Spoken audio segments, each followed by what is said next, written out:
Hey, welcome to another video. So today we're going to be going into the entire HIVE Destiny 1 and Destiny 2 storyline. But before we begin, please be sure to like the video, subscribe to the channel, join the Sith Citadel Discord, links in the description, and consider becoming a join member if you wish to further support the channel. Otherwise, sit back, relax, and let's jump straight into it. The HIVE, originally known as the Krill, are an incredibly ancient species of arthropod-like aliens hailing from the world of Fundament and aligned with the Witness and the Black Fleet. Their entire culture is based around the sword logic, a supernatural philosophy of competitive survivalism, which dictates that they must destroy other civilizations in order to become more powerful and feed the worms that live inside of their bodies. Along with the Witness, they are led by a pantheon of dark gods who derive power and sustenance from the destruction wrought by the HIVE. In Sol, they have a significant presence on the Moon, where they have built the Hellmouth and the Scarlet Keep, as well as in certain regions of Earth around Saturn, where the massive Dreadnought orbits, the icy regions of Mars, and on Titan, where they infest the ruined areas. They also present in certain regions within the reef, such as the Tangled Shore and the Dreaming City. The HIVE are an impossibly ancient race born from a pact with the Worm Gods. HIVE structures delve deep into wherever they lay claim to, unheeding of the damage done in the process, crafting linked caverns and Gothic-like columns. These underground spaces resemble a dungeon recently pulled up after an extended period underwater. The HIVE are able to manipulate the physical world in ways humanity can only begin to imagine, and have witnessed the darkness consume countless worlds in the past. The HIVE are not an enemy military as much as a rising force. They base their entire existence around the extermination of other forms of life, especially those that follow the way of the light and the traveler, and approach their task with a religious fervor. To the HIVE, killing and conquest are not merely acts of war, but of worship. By the time of the first Destiny game, they have burrowed deep into the Moon, residing there for centuries while going stronger. The Guardian's ghost states that he believes the HIVE to be contained on the Moon for centuries, but the player first encounters them in Old Russia, underneath the Skywatch, where the Fallen have attempted to seal them away. The Guardians eventually discover that this is just the beginning, and that the HIVE have been building an army and intend to invade Earth en masse. Long ago, the Krill crashed their homeworld into Fundament, ostensibly to hide from something unknown. The shards of this homeworld eventually formed a number of continents that floated upon a sea called the Fundament Ocean, within a layer of gas and giant's atmosphere, and the Krill eventually built a meager civilization upon them, and forgot their old history. Cohabiting Fundament with the Krill were hundreds of other intelligent species, and Fundament's 52 moons were inhabited by a spacefaring species called the Ammonites, who were watched over by the Traveler. Life was short and harsh for the Krill.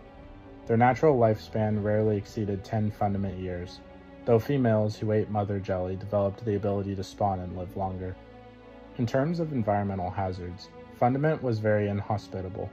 The Fundament Ocean was toxic, the skies eternally stormy, the rain poisonous and sometimes corrosive. Lightning had enough power to vaporize anyone it struck. Living clouds called stormjoys would prey on the populace, and the Krill frequently warred with each other. The progenitors of the contemporary HIVE were Zero, Sathona, and Arash, the three daughters of the Osmium king, who ruled the continent known as Osmium Court. When the Osmium king was 10 years old, he fell into madness, fearing an event called the Sizgi, where Fundament's 52 moons would align and create a massive tidal wave, the God Wave, which would destroy Fundament's civilization. Teox, a sterile mother who had served as the teacher to the king's daughters, feared the king's daughters were too weak to succeed the king, and invited a rival kingdom, the Helium Drinkers, of the Helium Court to invade the Osmium Court, kill the royal family, and allow Teox to rule the Osmium Court as their regent. The Helium Drinkers invaded and slew the Osmium King, but the three sisters, 2 years old at the time, escaped on a ship and vowed revenge against the Helium King and Teox. After a year of traveling the sea, the sisters salvaged an ancient high-tech ship called the Needle from the Shvuvi Maelstrom. Zero wanted to sell it as Kaharn Atoll, a gathering place at Fundament's many species, in order to raise enough money to hire a mercenary army, but Arash wanted to take command of the ship. Sathona sided with Arash, goaded on by a worm that their father had kept. The worm had washed up to the osmium court shores and was seemingly dead, but Sithona could hear it speak to her. Unbeknownst to Sithona, the voice she was hearing was in fact that of the Witness, the paracausal entity who sought to keep the krill away from the traveler. In truth, there was no imminent danger from a god wave, nor this Kizzy that would supposedly cause it. The sisters spent the next 2 years repairing the ship, after which Arash decided to use it to fulfill its intended purpose, to dive into Fundament's core in the hopes of learning a secret that would prevent the mass destruction. As they descended, the sisters encountered a vast creature called the Leviathan, a disciple of the traveler. The Leviathan warned the sisters against proceeding further, telling them that they faced a choice between the sky and the deep, the light and the darkness, the way of life and the way of death. But the sisters rejected the Leviathan, unable to accept that allowing their people to suffer was the better way, and instead decided to follow the worms Sithona had saved, which urged them to continue diving. Deep within the Fundament Ocean, the sisters encountered the imprisoned worm gods, who drew their power from the darkness itself. Yul, the honest worm, Yer, the keeper of order, Zol, the will of thousands, the ever-hunger, and Akka, the worm of secrets. These worm gods claimed that they had lived and grown in Fundament's depths for millions of years, trapped by the Leviathan and the Traveler. They had called so many species to Fundament, hoping one would be tenacious enough to find them. Now they offered Zero, Sithona, and Arash immortality in exchange for allowing themselves to be hosts for the worm's larvae, with the caveat that if the sisters ceased to obey their natures, Zero's desire to test her strength, Sithona's cunning, Arash's curiosity, their worms would consume them. Furthermore, the stronger the sisters became, the greater their worms' appetites would be. The sisters accepted the pact. Zero took the night morph and became Zivu-Arath, the god of war. Sithona took the mother morph and became Savathun, the witch queen, and Arash took the king morph and became Arax, the king of the Hive. Over the following years, the siblings returned to their people and spread the worm's larvae among them, recreating the krill as the Hive, and enabling them to liberate the osmium court from the helium drinkers, then drive Teox and the other species of Fundament to Kaharn Atoll, and finally to build the spaceships needed to break free of Fundament. Since they had waged war upon the rest of the universe's inhabitants, having exterminated other races such as the Ammonites, the Akume, the Dakara, the Harmony, the Quigu, and the Tybethi. So as the newborn Hive forced an ultimatum on the remaining krill either to accept the worms or perish, Arix turned his attention to Fundament's moons, and the Ammonites who had allied with the Traveler had given asylum to Teox. Initially, he was willing to negotiate with the Ammonites. His sister Savathun, under pressure from the worms, killed Arix as punishment for not destroying them. Rather than dying, Arix's soul instead passed into the Ascendant realm, where it resided until he returned to the mortal realm. Rebuked, Arix purged what sympathy and goodwill he had left, becoming a merciless tyrant. They overwhelmed the Ammonites, slew the Leviathan, and forced Teox and the Traveler to flee. He and his sisters warred with and killed one another on a regular basis afterwards, as part of their worship of the sword logic and their attempt to become the sharpest blades in the universe, each returning to their throne worlds whenever defeated. Their war of revenge against Teox had transformed into a campaign of mass genocide, when they slew the Quigu and other interstellar civilizations to feed their worms. The gods of the Hive also established their throne worlds within the Ascendant realm, with Arix naming his the High War. Savathun was inspired by this, and named her own throne world the High Coven. During the Hive War with the Akume, Arix came to realize that the worm gods had deceived him and his sisters. Their worms' appetites were growing past the abilities of their host to feed them with death. Meeting with his sisters in the Ascendant realm, surrounded by their servants, some of which despised them for showing weakness, they despaired over this dilemma. When his sisters offered their power to help Arix find a way to save them, Arix killed them and used that power to confront his patron worm god, Akka, the Worm of Secrets. He killed Akka so that he might steal its ability to call upon the deep, and created the Tablets of Ruin, which gave him the power to take. His transformation complete, Arix was now Oryx, the Taken King. During the subsequent war with the Akume, Oryx revived Xivu Arath in an act of war, and revived Savathun in an act of cunning. He then decreed the Tith system. Each hive would kill their enemies, take some power to feed their worm, and tith the rest to their superior. Thralls would tith power to acolytes. Acolytes would tith power to knights or wizards. The knights and wizards would tith power to the ascendant hive, who commanded legions of warriors and earned the right to enter the hive gods' respective throne worlds. All of this violence would eventually reach Oryx, Savathun, and Xivu Arath, allowing their worms to feed on violence, while continuing to invoke their inner natures. Fearing that he was becoming a nihilist, Oryx eventually decided to sire his own spawn. The result of this was Crota, the son of Oryx, and the Death Singer twins Ur-Anok and Ur-Halak. One day, the Death Singers were refining their death songs and came up with the idea of the Oversoul. Intrigued, Oryx commanded Crota to watch his sisters, so that he might learn something. But Oryx was off studying the deep. Crota was deceived by Savathun into using his cleaver to cut a portal into the High War, allowing the Vex to enter. For 100 years, the children of Oryx waged war with the Vex, who quickly deduced that worshipping the sword logic in the deep was key to attaining power in the High War. However, while the Hive were able to overpower the Vex, they were unable to expel them, as they lost too much power whenever they entered the Vex conflicts. The situation became so severe that the worm god Ir himself demanded that Oryx return and end the war. Quickly returning to the High War, Oryx used his powers to take the Vex and cleanse his throne world. Angered at his son's imperfection, Oryx threw Crota into the Vex Gate network, decreeing that he return victorious or die forgotten. At first, Crota resented his father for his apparent abandonment, but after time he came to understand his father, and built temples to Oryx and the Deep, eventually becoming a vital link in Oryx's Tith of Death, and achieving godhood himself. However, Oryx recognized that the threat of the Vex invading his throne world could not happen again, so he moved the High War into a mighty dreadnought, scrimshawed from the remains of Akka.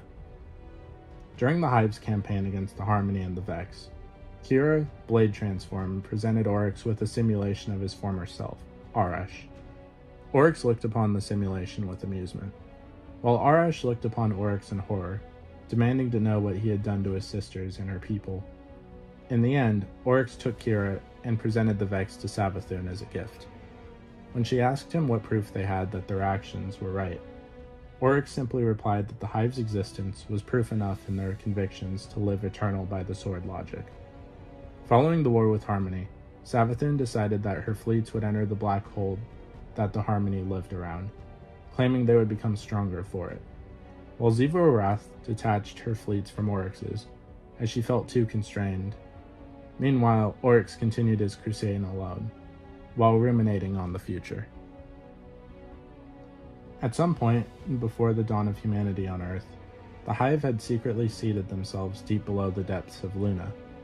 It is there that they could completely terraform the entire interior of the moon from the bottom up into an impregnable fortress called the Hellmouth.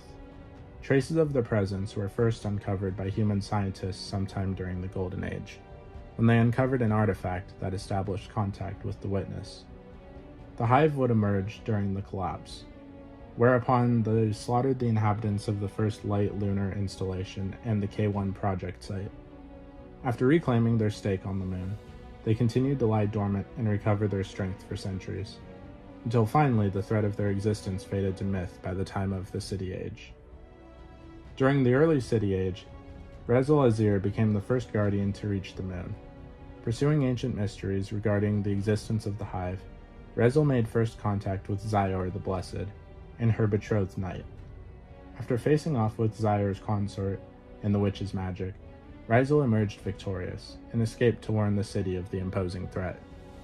However, the magic that affected Rezel during the battle with Xior and her knight would slowly corrupt him into the hated guardian killer Dredgen Yor, and create the most infamous weapon of sorrow, Thorn.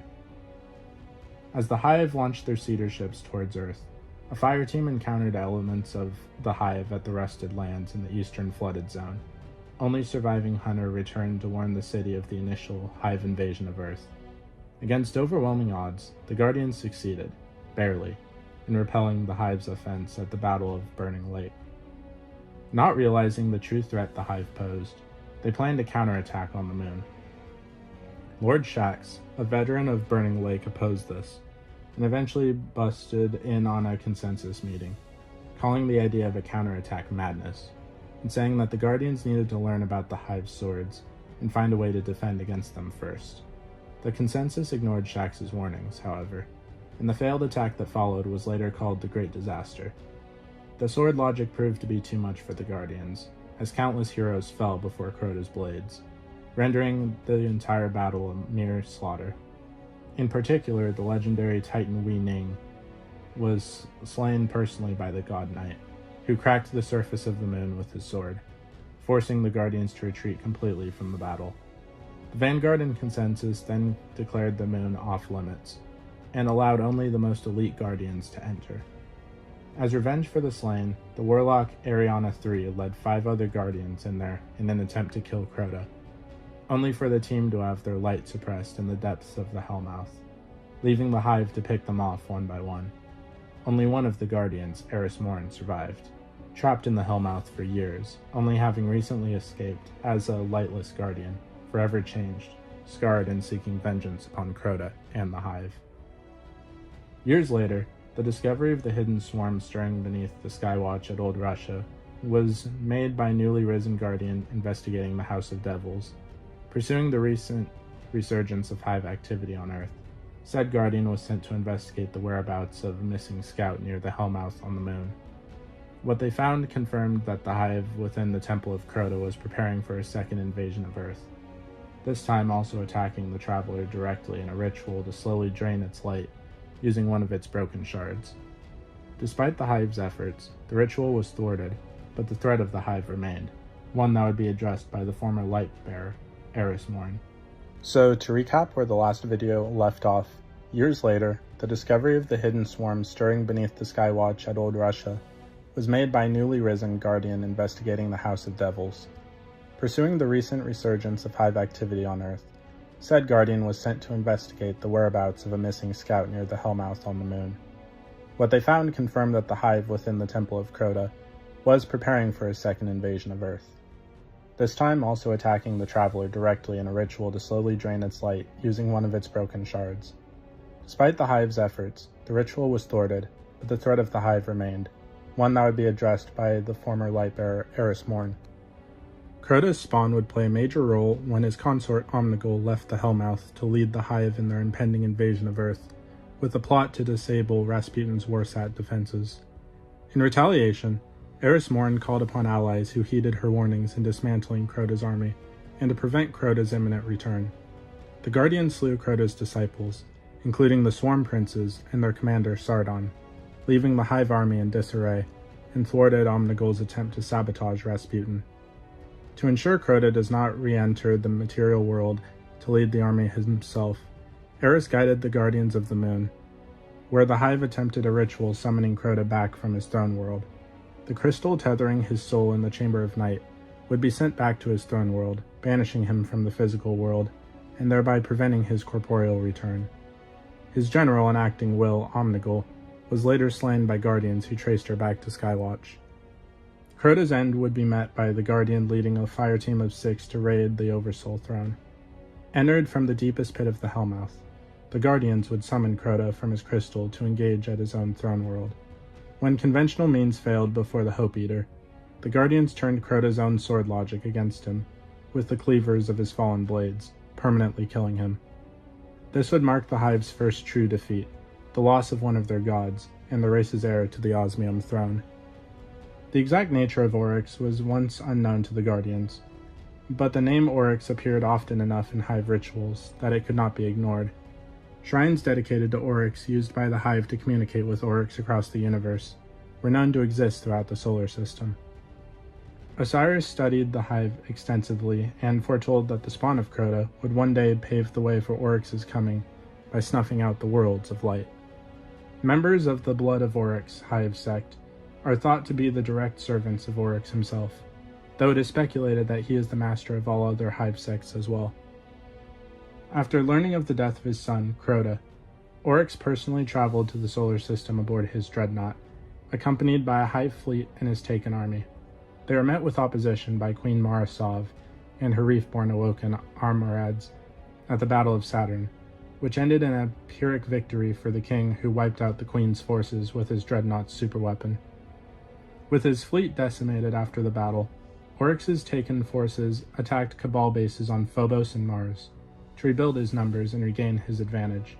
Cabal detachments were devastated within hours, with the Sand Eaters suffering a catastrophic 58% casualties, while the Blind Legion and the Dust Giants lost 35 and 39% of their numbers, respectively. The Vanguard discovered Oryx's presence after sending a Guardian to Phobos to investigate a Cabal distress signal, by which time the Taken covens began appearing on multiple worlds, ushering in the Taken War. Oryx was nearly beaten when the Guardian breached his sanctum and attacked him, but like all Hive gods, this was only a temporary setback. Using his Taken powers, he escaped into the Ascendant realm to recuperate from his injuries. Meanwhile, his Taken, led by his echoes, continued to harass the system. Once the blights had been removed, the Guardians turned their powers and attention on Oryx and his champions. By overthrowing the court of Oryx and killing his minions, they were able to breach deeper into the Dreadnought. After his closest allies, the War Priest and Golgoroth, including his own daughters, were killed, Oryx returns to fight the Guardian once more, this time as a gigantic version of his physical body.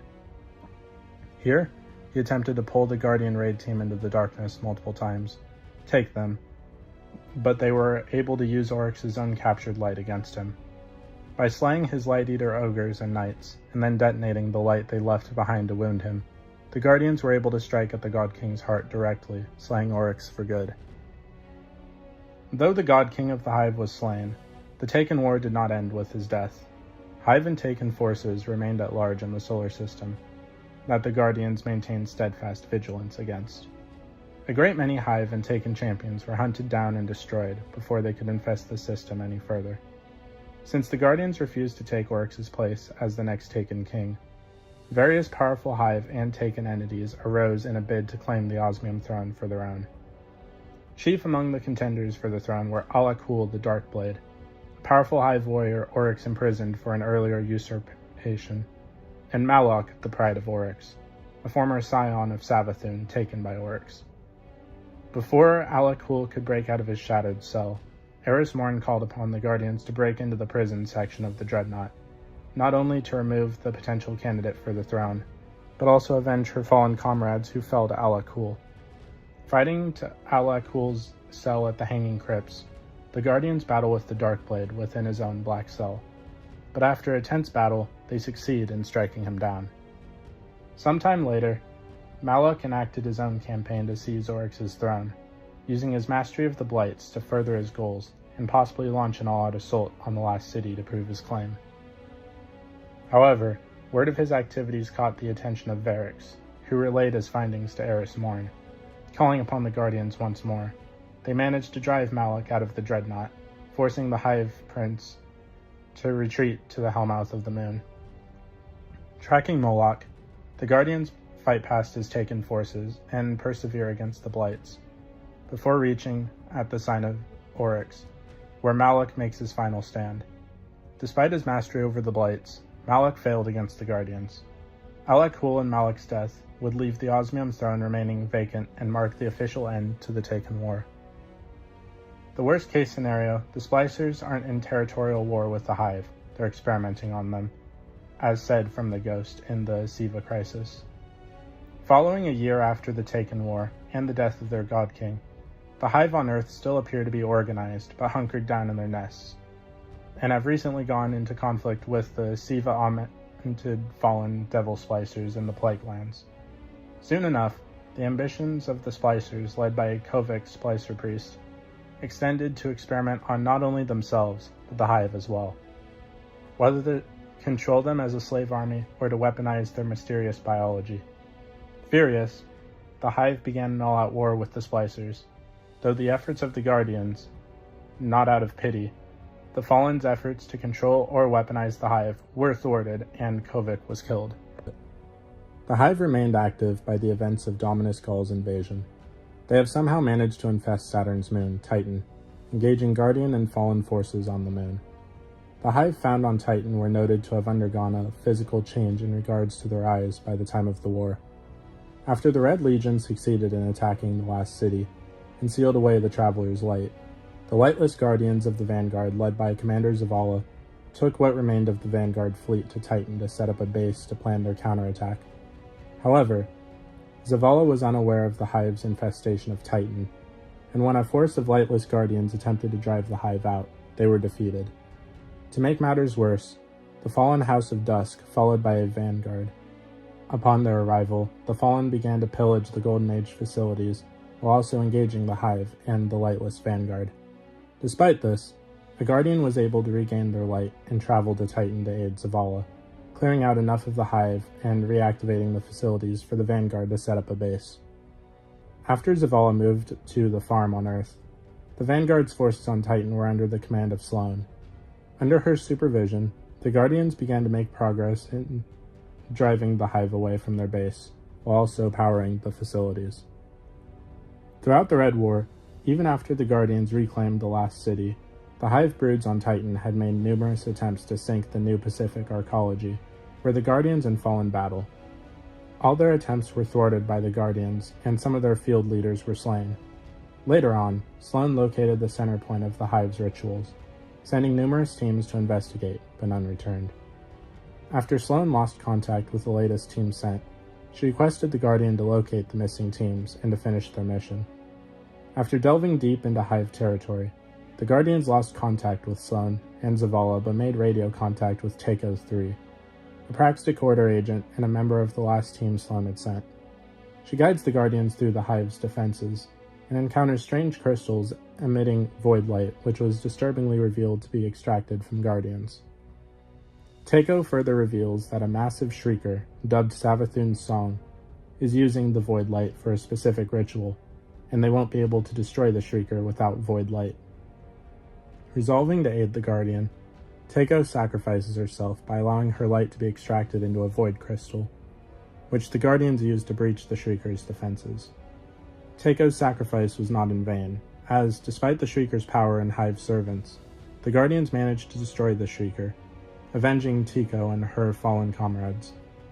However, despite these accomplishments, like with the resurgent taken on Io and on Earth, the Guardians question the nature of the new Hive broods, as they have noted the differences between the new brood and those they have faced in the past. So they wondered what Hive god is leading them. Evidence and entities point to the new Hive brood's allegiance to Savathun, the Witch Queen. After the chaos of the Red War and the reawakening of the Traveler, a new massive Hive army, the Grasp of Nokris, that had lain dormant within a frozen tundra of Hellas Basin on Mars, emerges to bring about the destruction of the Warmind Rasputin. Leading this army is the worm god of Zal, and its herald Nokris, the mysterious disowned son of Oryx. Many centuries earlier, Nokris was exiled from kith and kin for violating the sword logic by necromancy. Nokris originally hoped to prove himself to his father by communing with the worm gods the same way Oryx himself did, but was rejected by them, save Saul, will of thousands. They forged a pact where Nokris traded his heart for the secrets of necromancy, which Oryx viewed as heresy. Despite being exiled, Nokris and his followers aimed to conquer a world for their god, and Mars became their target. However, Rasputin put a halt to their invasion, managing to imprison Nokris, Zal, and their army within the frozen wastes of Hellas Basin. For centuries they remained there until the return of the light melted their prison. Now free, the forces of Zal aimed to destroy the ancient Warmind and continue their conquest on Mars. Hoping to avert this disaster and learn more about their past, Anna Bray summons the Guardians to lead the defense of the ancient Warmind and face the Hive head-on.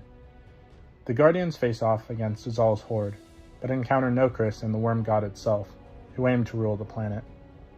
Despite killing the herald of Zal, the worm god just proves too powerful for the Guardians to defeat alone. Against his better judgment and with Anna Bray's guidance, Zavala allows the Guardian to forge a powerful Warmind weapon, the Valkyrie, reaching the worm god just outside the ancient Warmind's core. The Warrior of Light battles with the will of the thousands for the fate of Rasputin and Mars. Despite its immense power, Zal was killed by the Guardian using the Valkyrie, robbing the Hive of one of their most powerful entities. The leaderless grasp of Nokris remained an active threat on Mars that Guardians continued to face, while also dealing with remnants of the Red Legion, but find that its members are sending messages beyond the system, aimed towards Savathun, pleading her to arrive and assume control. Zal himself would cheat death and transcend physical form by drawing power from the sword logic and using the Taken on Io, taking the shape of former enemies of humanity for the Guardians to face and kill. Once the Guardian proved themselves worthy of a host to feed upon, Zal invoked the Anthem Anthemane and transformed into a Whisper of the Worm, weapon as a conduit to feed off the Guardian's kills. So after the fall of Nokris and Zal, the Hive enter into a strange situation during the Guardian's personal war with the fallen Scorn within the Reef. One of the Scorn Barons, Hirax the Mindbender, who somehow survived the Hellmouth as a dreg, developed a morbid fascination with the Hive and its powers, and somehow managed to take control of a large Hive brood within the Tangled Shore that were stranded after the Battle of Saturn at the onset of the Taken War. Hirax was even able to create his own Ascendant realm from the deaths of his enemies, Cade 6 in particular. The Mindbender also made experiments upon the Hive with ether, creating a host of ether worms. However, the Mindbender's rise to power within the Hive was put down when the Guardians sought out Hirax and the Scorn Barons for the murder of the Hunter Vanguard. Battling through a drowned Hive warship, the Guardian breached into Hirax's Ascendant plane and battled with the Mindbender and his mind-controlled Hive. Despite his power and Hive minions, Hirax was killed, which caused his Ascendant realm to destabilize and collapse. This left the Hive without a powerful leader within the Reef.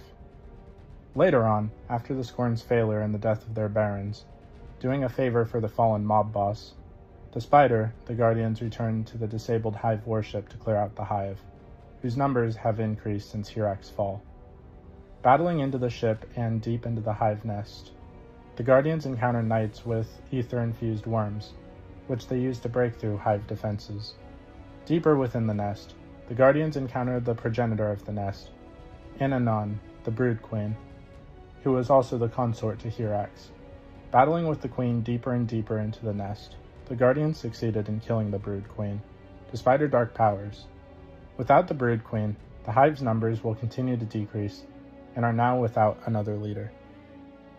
Despite these occurrences, the Hive's Witch Queen Savathun continues to operate in the shadows, but assumed near complete control over the Taken thanks to her possible usage of the Taken Vex Mind, Hera, Blade Transform. With the Taken under her direction, she has plans for the Awoken Dreaming City, which was sealed shortly before the Taken War. Within the city, the Amakara, Riven of 1,000 Voices, was also taken and becomes one of Savathun's most useful allies.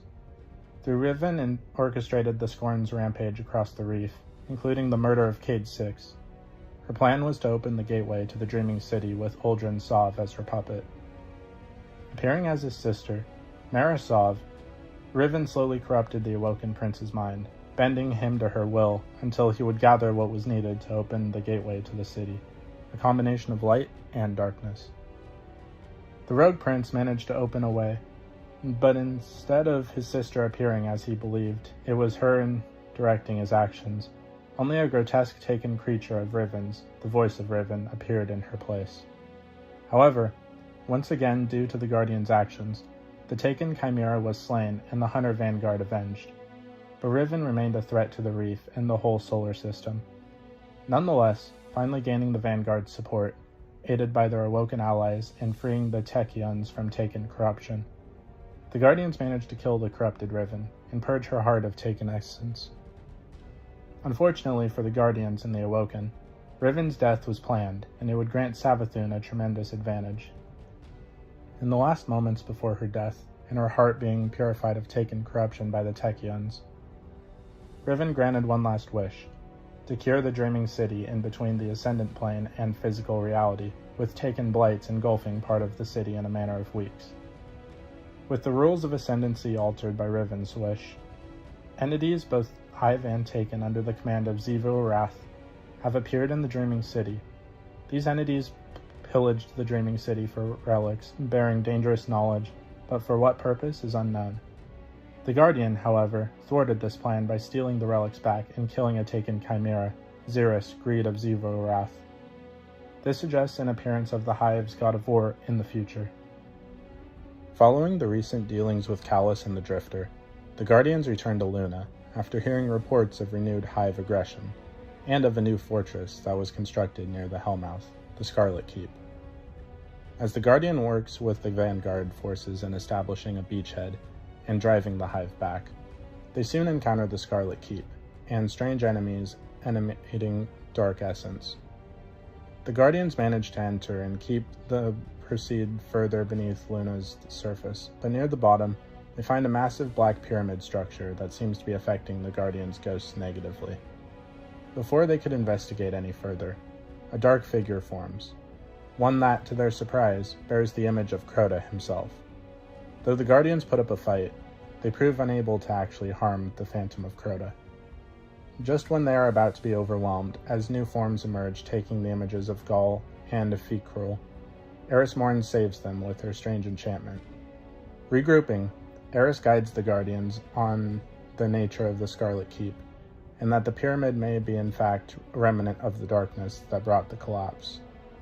Further, the nightmares the Guardians faced are extensions of the pyramid meant to torment and distract the Guardian. With Eris Morn finally gaining the Vanguard's full support, the Guardian makes efforts in finding a way to combat the nightmares and their influence. Believing that the Hive of the resurgent Hidden Swarm have the means, as the Scarlet Keep being near the pyramid is no coincidence, Eris has the Guardians breach the keep to look for any answers or Hive knowledge. At the entrance of the keep, the Guardian encounters Hashladun, the daughter of Crota, the architect of the keep. Originally thought dead after the fall of her father, Hashladun instead took advantage of the pyramid's power to exact her revenge against the Guardians for ravaging her lineage. Eris has the Guardians give chase as Hashladun retreats into the keep, ascending the Scarlet Tower. The Guardian finally confronts Hashladun at the tower's peak, but it's revealed that Crota's daughter lured them there to fulfill her vengeance. Fortunately, the Guardian overcomes her power and use of the nightmares, managing to slay Hashladun. From her death, the Guardian and Eris learn that Hashladun managed to harness armor able to resist the nightmare's influence, using a forbidden piece of Hive knowledge, the cryptoglyph, found at the very bottom of the Hellmouth, the catacombs. Resolving that the cryptoglyph is essential in the task of combating the nightmares and entering the pyramid, Eris asks the Guardian to venture into the darkness of the Hellmouth once more to acquire the cryptoglyph. The Guardian enters the Hellmouth, but as they venture deeper, they lose contact with Eris.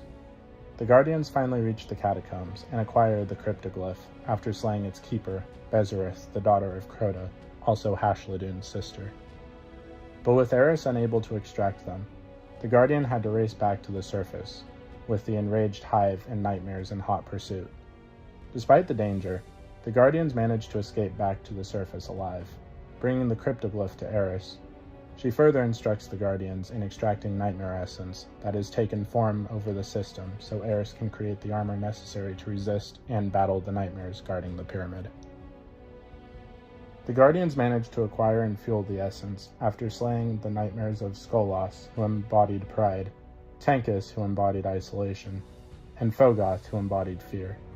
With their essence, Eris is successful in creating the necessary armor. With the armor acquired and the Vanguard's approval, the Guardian ventures back through the Scarlet Keep and descends towards the pyramid. As they near, however, their ghost begins to feel something trying to pierce them, and the pyramid itself opens up and draws them in. With their ghost seemingly possessed by the darkness, it taught the Guardian on the light's failures and weaknesses, as they battle with Crota, Gaul, and Ficrul once more. Despite the darkness's taunts, the Guardian succeeds in defeating the nightmares on their greatest foes. With the darkness seemingly welcoming them, the Guardian acquires a strange unknown artifact from the pyramid's center and encounters a mirror projection of themselves that addresses itself not as their friend or their enemy, but their salvation. Though both the Vanguard and Eris regard the pyramid's message as their salvation with great suspicion and doubt, they know they must be prepared for the darkness' imminent return. In the meantime, the Guardians continue to contain the Hive in the Scarlet Keep, and the nightmares that continue to haunt the system. Despite the Luna Hive falling in the Scarlet Keep, and the nightmares being continually hunted by the Guardians, Savathun continued on with her schemes in the shadows. The Witch Queen soon discovered a massive Vex array on Io, and seeking to use it to her advantage, sends a large Taken Blight in the array to corrupt the machine and bring it under her control. Savathun's primary motive in this offense is that since she seeks knowledge to inform her plans and pawns to carry them out, the array carries the desire to fulfill both of these. However, her Taken's infestation spurred the Vex to drive them back, which inadvertently caught the notice of the Vanguard. Commander Zavala sends a strike team to investigate after scans detect large Vex surges on the Pyramidion. The Guardians make their way beneath the Pyramidion, and after battling through both Taken and Vex, they encounter large blights through the array. The Guardians notice the blights being remarkably similar to those that infest the Dreaming City, something that the Guardians and Eris Morn suspect that the Witch Queen is involved. Knowing that the blights require a source to anchor its presence, the Guardians find the anchor and confront the blight's source, Barisk, the envoy of Savathun. Despite the Taken's power and the Vex interrupting, the Guardians succeed in destroying Barisk, thereby defeating the Taken infestation. This allows the Vex to be able to drive the rest of the Taken off. Regardless of the victory, Eris Morn encourages Zavala that the last city must be prepared for the Witch Queen, and she may strike next. Though Zavala remains confident that the Guardians will be able to defeat Savathun, as they have with the Taken King before her, Eris counters that the Witch Queen is not as foolish as her brother, as she would not risk a direct confrontation. Therefore, Eris states that the Guardians must prepare and be wise enough to know when Savathun will show her hand. Later, the Vex of the Sol Diverse begin an invasion of Luna to claim the pyramid for their own plans, likely to restore the Black Heart of their Black Garden, under the command of the resurrected Undying Mind. Vex portals opened all across the moon, primarily near the Scarlet Keep, allowing their forces to invade en masse, causing a conflict to break out. The Hidden Swarm now battles with the Black Garden's disciples for dominance over the pyramid. The Guardians enter the conflict to prevent either from claiming the structure and its secrets, all the while maintaining the Nightmare Phantoms with their nightmare hunts under Eris Morn's supervision. Though the Guardians manage to slow the Vex's invasion after breaking into the Black Garden and disrupting the flow of Vex platforms by assaulting the gate network, the Vex continue to appear. Sporadic battles continue to erupt between the Sol Diverse and the Hidden Swarm for control of the moon and the pyramid. The Guardians return to the Scarlet Keep to investigate reports of a strange and disturbing activity surrounding the Hidden Swarm's fortress, rituals that have been dubbed the Altars of Sorrow. The Hidden Swarm began sacrificing nightmares into an ascendant crystal to harvest their phantasmal essence. Slowly, the Guardians under Eris Morn's guidance managed to delay these Hive rituals, but notice that the center point of these rituals lies beneath the Scarlet Keep. Traversing deep into the keep, the Guardians unlock passages to new, forbidden areas, all the while encountering strange yet powerful Hive, disciples of the Broken Blade. After unlocking each gate and traveling deeper into the pit, the Guardians encounter products of Hashladun and her sister's wicked schemes. Upon further investigation, the Guardians learn that Hashladun and her sisters use the pits beneath the Scarlet Keep to further their magical experimentation and find a possible solution to use the pyramid's power to create a nightmare that assumes the form of Oryx himself. Though such a plot was in direct violation of the sword logic, the Daughters of Crota believed that such a breach of Hive's sacred logic was necessary, as the Taken King's killers, the Guardians, never assumed his place. However, the Daughters of Crota proved unable to perform such a feat, as the nightmares could not be conjured by Hive minds. However, Kinox instead proposed to use the nightmare essence and raise a champion of their own, Zulmak, the Instrument of Torment, by creating a nightmare hybrid abomination to serve as their puppet. Following Hashladun's death, Zulmak, the product of the Daughters' work and their most powerful champion, began to stir. Resolving to prevent Zulmak from gaining more power or escaping the pit, the Guardians descended deeper until they reached Zulmak's lair, the Cradle of Damnation. Though Zulmak proved a powerful foe, The Guardians used his swords and magic against him, preventing him from using his ascendant crystal to full effect. With the swords and magic in hand, the Guardians managed to destroy the crystal and slay Zolmak, preventing his rise from occurring. However, Ashladun's sisters, Voishur and Kinox, remained at large. Worse, their use of forbidden necromancy sorcery continuously revives Zolmak, forcing the Guardians to traverse the pit and slay Zolmak again. Following the Guardians' battles with the Nightmares, their struggle in the pit, and the exhausting campaign with the Vex that led to the final destruction of the Undying Mind, the Guardians were called to Mercury by Osiris to contend with the consequences. As a result of the Undying Mind's demise, the timeways over Mercury had become undone, leaving them susceptible to being controlled by other factions. One such faction, the Cabal of the Red Legion, under the command of a quartet of Scion sisters, sought to assume command over time itself to undo the Legion's defeat during the Red War, by using a device of Osiris's design, the Sundial.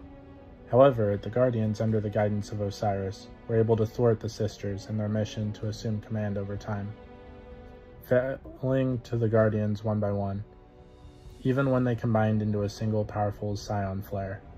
Despite this victory, one last Scion Flare sister, Amtek, seeks vengeance in her sister's names, and sought to achieve it by using the crippled vessel, the Almighty. Destroying its engine, couplings, and navigation systems, the Red Legion turned the crown jewel of their forces into a kamikaze weapon, directed towards the home of the Guardians, the last city itself. Unable to stop the massive vessel on their own, the Vanguard, with no other choice, are forced to cooperate with the Warmind Rasputin to find a way to halt or divert the Almighty. The Warmind directs the Guardians to activate its Seraph bunkers across the system to reactivate and weaponize its systems. One such bunker on Luna, unfortunately, was discovered to be infested by the Hive. Working alongside Anna Bray, the Guardians are able to clear the bunker of the Hive and connect it to Rasputin's mainframe. Following the fall of the Almighty, the Vanguard confirms the Darkness's arrival, with pyramids touching down on various worlds and even disabling Rasputin. On Io, Eris Morn heeds the call to the pyramid to learn what she can. Her attempts to hear the darkness are disrupted by Savathun, who jams the pyramid's broadcasts and sends HIVE and Taken to intervene. She is slowly overwhelmed, but the Guardian, who is following her on Zavala's orders, is able to save Eris from the Witch Queen's servants. Though injured, Eris manages to overcome the Witch Queen's power, as she finds a tree of silver wings, with a seed of dark power at its base. After returning to the last city, the Vanguard commander pleads with her to not go any further, but Eris leaves anyways. Determined to find out what Savathun and the Darkness want, she returns to Io, only to find it swarmed with Savathun's forces. Eris calls on the Guardians to take back the tree, and when they succeed, they use the Seed of Silver Wings to receive and interpret the pyramid's broadcasts. During their trek into the court of Savathun, the Guardian learns that Oryx's disowned son Nokris has returned and is now in service to his aunt and her goals. It is soon discovered that the former Herald of Zal was abandoned by his god after finding more worth in the Worm God's killers, and looking for new purpose, used trickery to enter the Ascendant realm, encountering the Witch Queen doing so. Both wishing to be free from the darkness, Nokris agreed to a bargain with his scheming aunt. In exchange for teaching his aunt the secrets of necromancy and interfering with the pyramid's attempts to communicate with the Guardians, Nokris would take part in Savathun's plans and learn the power to take from the Dreaming Mind. Ultimately, after weeks of fighting Taken and deciphering as much as they can from the Darkness's messages, the Guardians finally manage to confront Nokris himself to put an end to Savathun's interference. Upon entering into a new area of Savathun's court, near a blight the size of a sun, the Guardian faces off against Oryx's exiled spawn once more. Despite Nokris' sorcery and the use of his aunt's forces, the Guardian manages to slay Nokris, in this time presumably for good. More than a year came full circle after the Pyramid's first communications with the Guardians of the last city. The Hive across the system would find themselves fractured and broken, apart by infighting and internal power struggles. Savathun's ploy with the exiled Nokris to interfere with the Pyramid's communications would not go unanswered, as the Witch Queen found herself banished, excommunicated, and set to burn by the Black Fleet as punishment. The arrival of the Pyramids had also forced the Witch Queen into hiding as the same broods who once served her, and her brother prior, defected and attempted to strike out on their own. Meanwhile, guardians of new and old light alike would investigate the appearance of the Hive wizard Navota, Earspawn, who had taken over the old Hive nest in the Cosmodrome after Omnigul's death.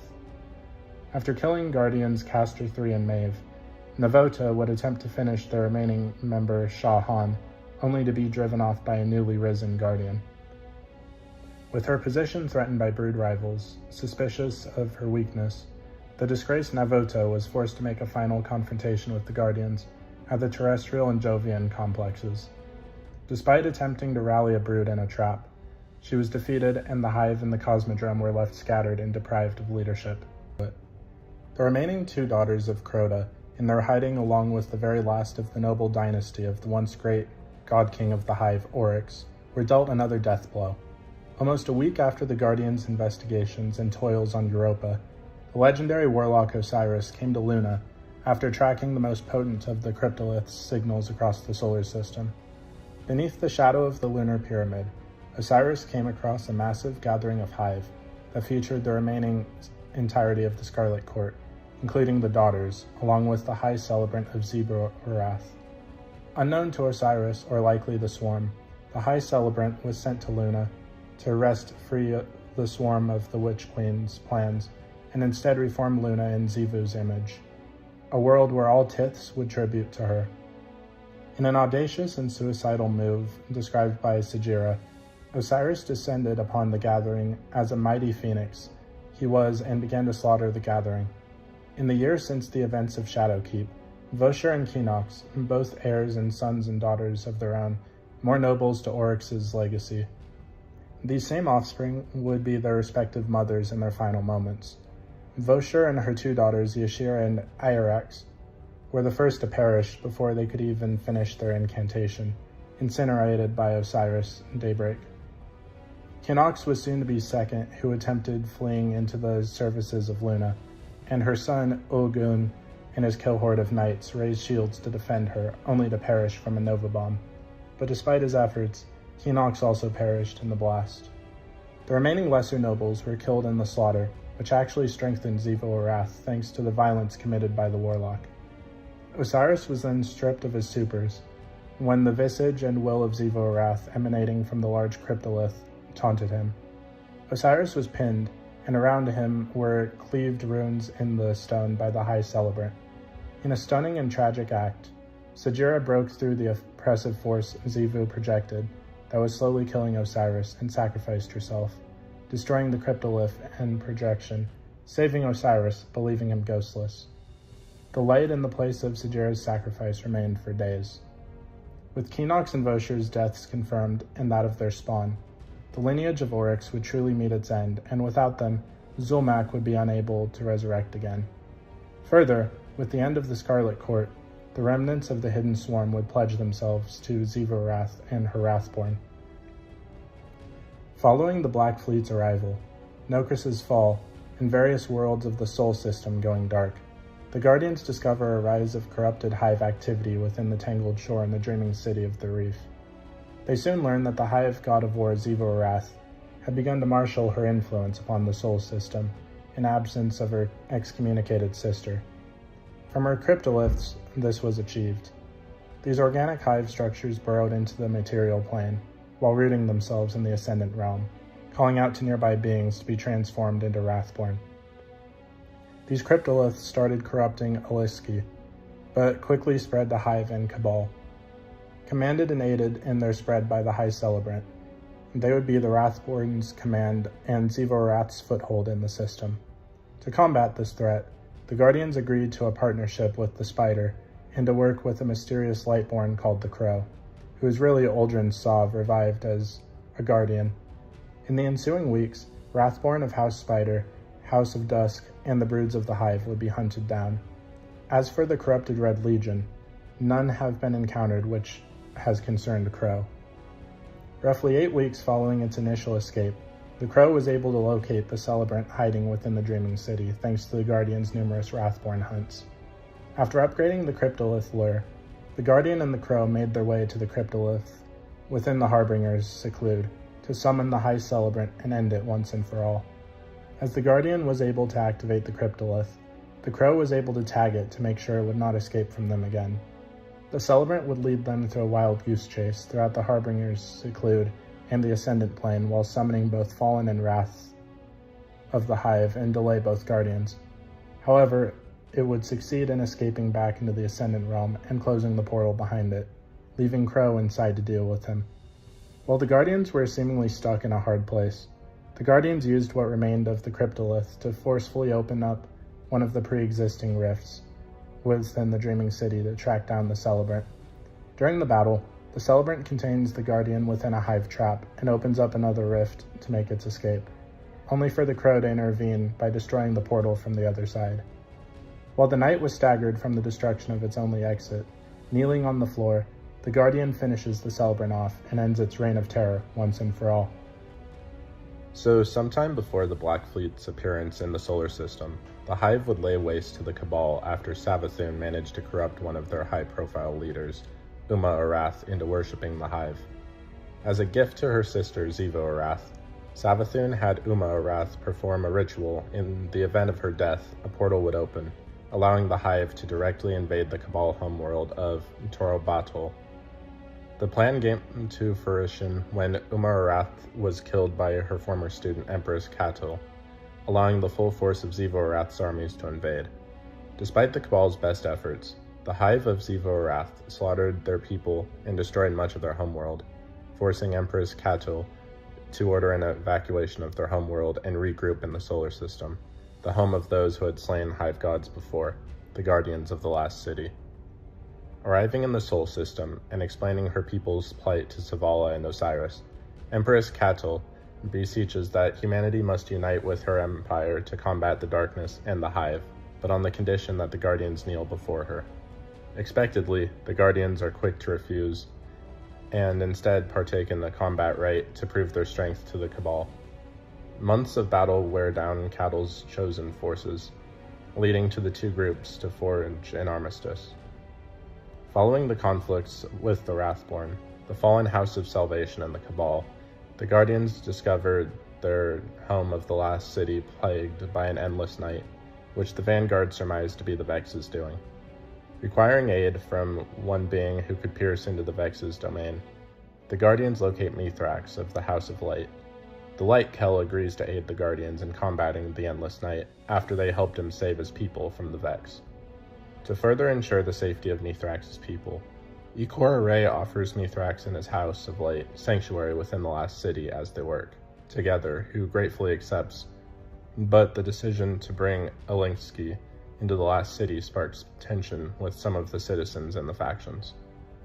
Regardless of this tension, the Guardians work well with Mithrax in combating the Vex, but after gaining enough data, the Sacred Splicer discovers the source of the Endless Night, Kira, the Dreaming Mind, and the servant of Savathun. With Savathun's role in the Endless Night revealed, the Vanguard goes through all knowledge regarding her, hoping to find a clue through her layer of lies, while the Guardian worked on pinpointing Kira's position. After many months of combating the Vex, gathering data, and handling the tense situation between the factions and the House of Light, the Guardians are successful in locating Kira, allowing them to launch a direct assault on the Dreaming Mind. Entering into the Vex domain once more, only this time they discover it plagued with Taken corruption. The Guardians confront Kira. Despite the Dreaming Mind's simulation and Taken powers, the Guardians are successful in destroying Kira, robbing the Witch Queen of one of her most powerful and useful servants. Kira's destruction slowly lifts the Endless Night over the last city, but the situation with the House of Light comes to a head with Lakshmi II heads a conspiracy with the other factions to oust the Vanguard leadership and to forcibly expel Alinsky from the last city using a Vex portal, apparently aided by Osiris himself. However, to her shock, the Vex portal she utilizes breaks from her control, killing Lakshmi and allowing Vex to enter the last city. With the last city and House of Light threatened, the Guardians managed to undo Lakshmi's portal and destroy the Vex, saving the House of Light, but during the chaos, Osiris had vanished, leading many to suspect he was involved as Lakshmi spoke. Refusing to believe her mentor was responsible, Ikora Rey has the Guardian conduct a search for Osiris. As the Guardians search for Osiris, they find a lead that takes them to the Dreaming City within the reef. They're joined by Saint 14 and Crow, who are looking for Osiris and want answers from him as well. They manage to traverse the Ascendant realm, racking Dreaming City, and find Osiris conversing with Marasov herself. However, to the three Lightbearers' shock and horror, the Osiris they had been conversing with for the while had not been Osiris at all, but Savathun, the Witch Queen herself, but Marasov encases her within a strange violet crystal prison. The Hive goddess reveals that she had taken Osiris' form not long after Osiris had become lightless, saving him from Xivu Arath, but also used his form to hide from her sister, who now hunts Savathun at the behest of another. From there, she struck a bargain with the Awoken Queen.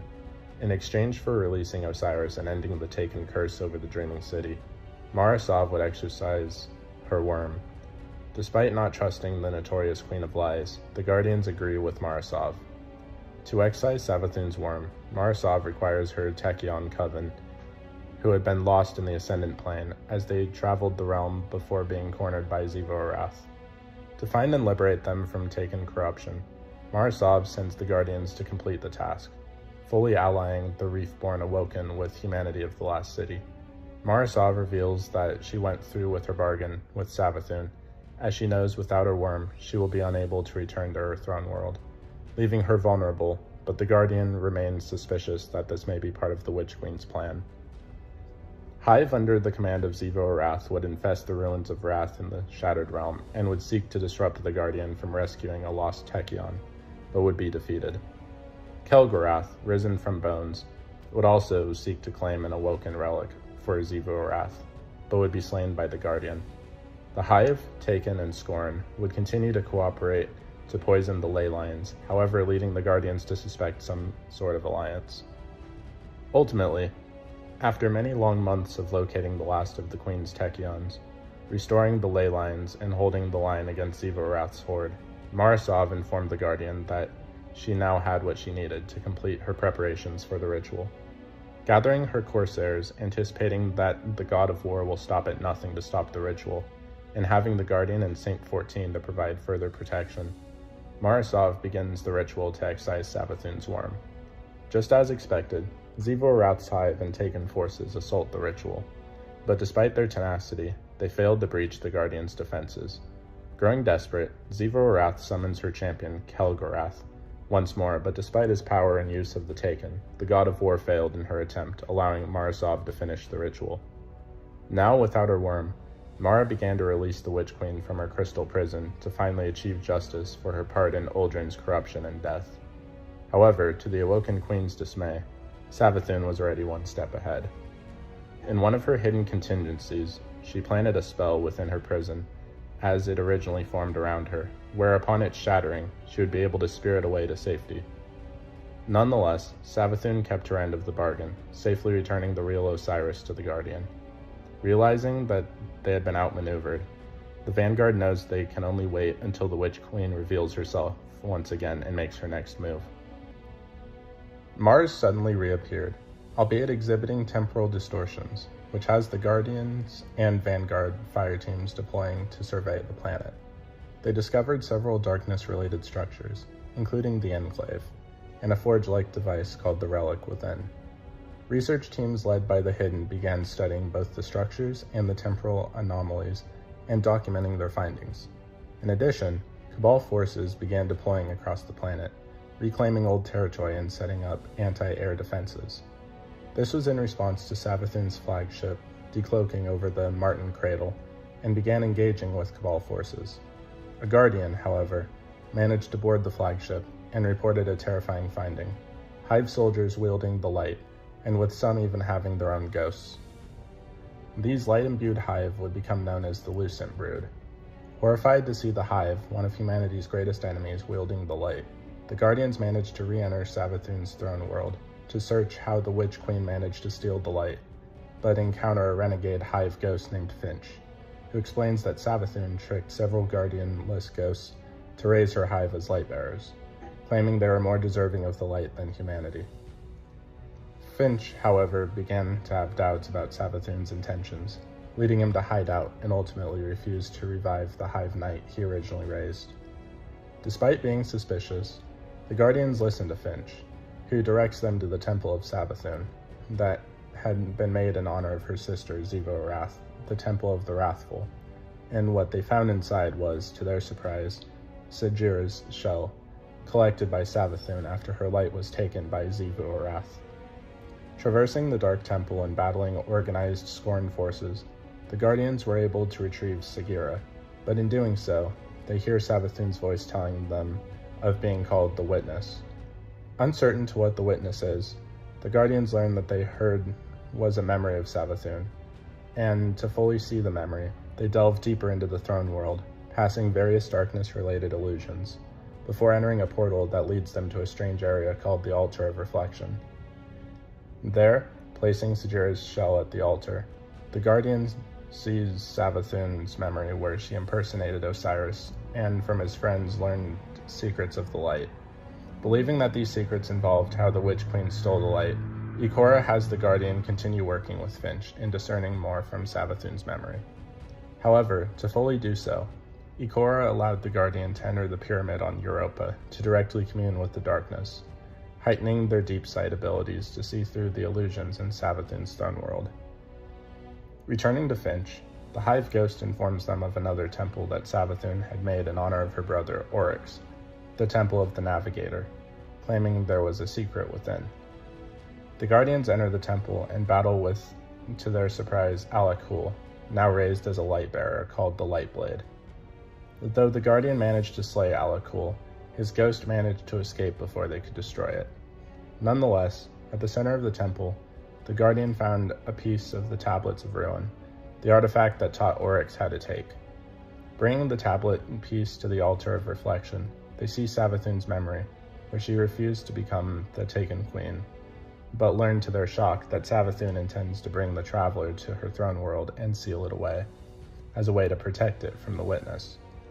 However, such an act would cut the Guardians off from the light, and leave the last city vulnerable. Admitting that she anticipated this, and needing every advantage they can get before the Witch Queen enacts her plan, Ikora has the Guardian follow another tip from Finch, believing that there is another important artifact within Savathun's throne world.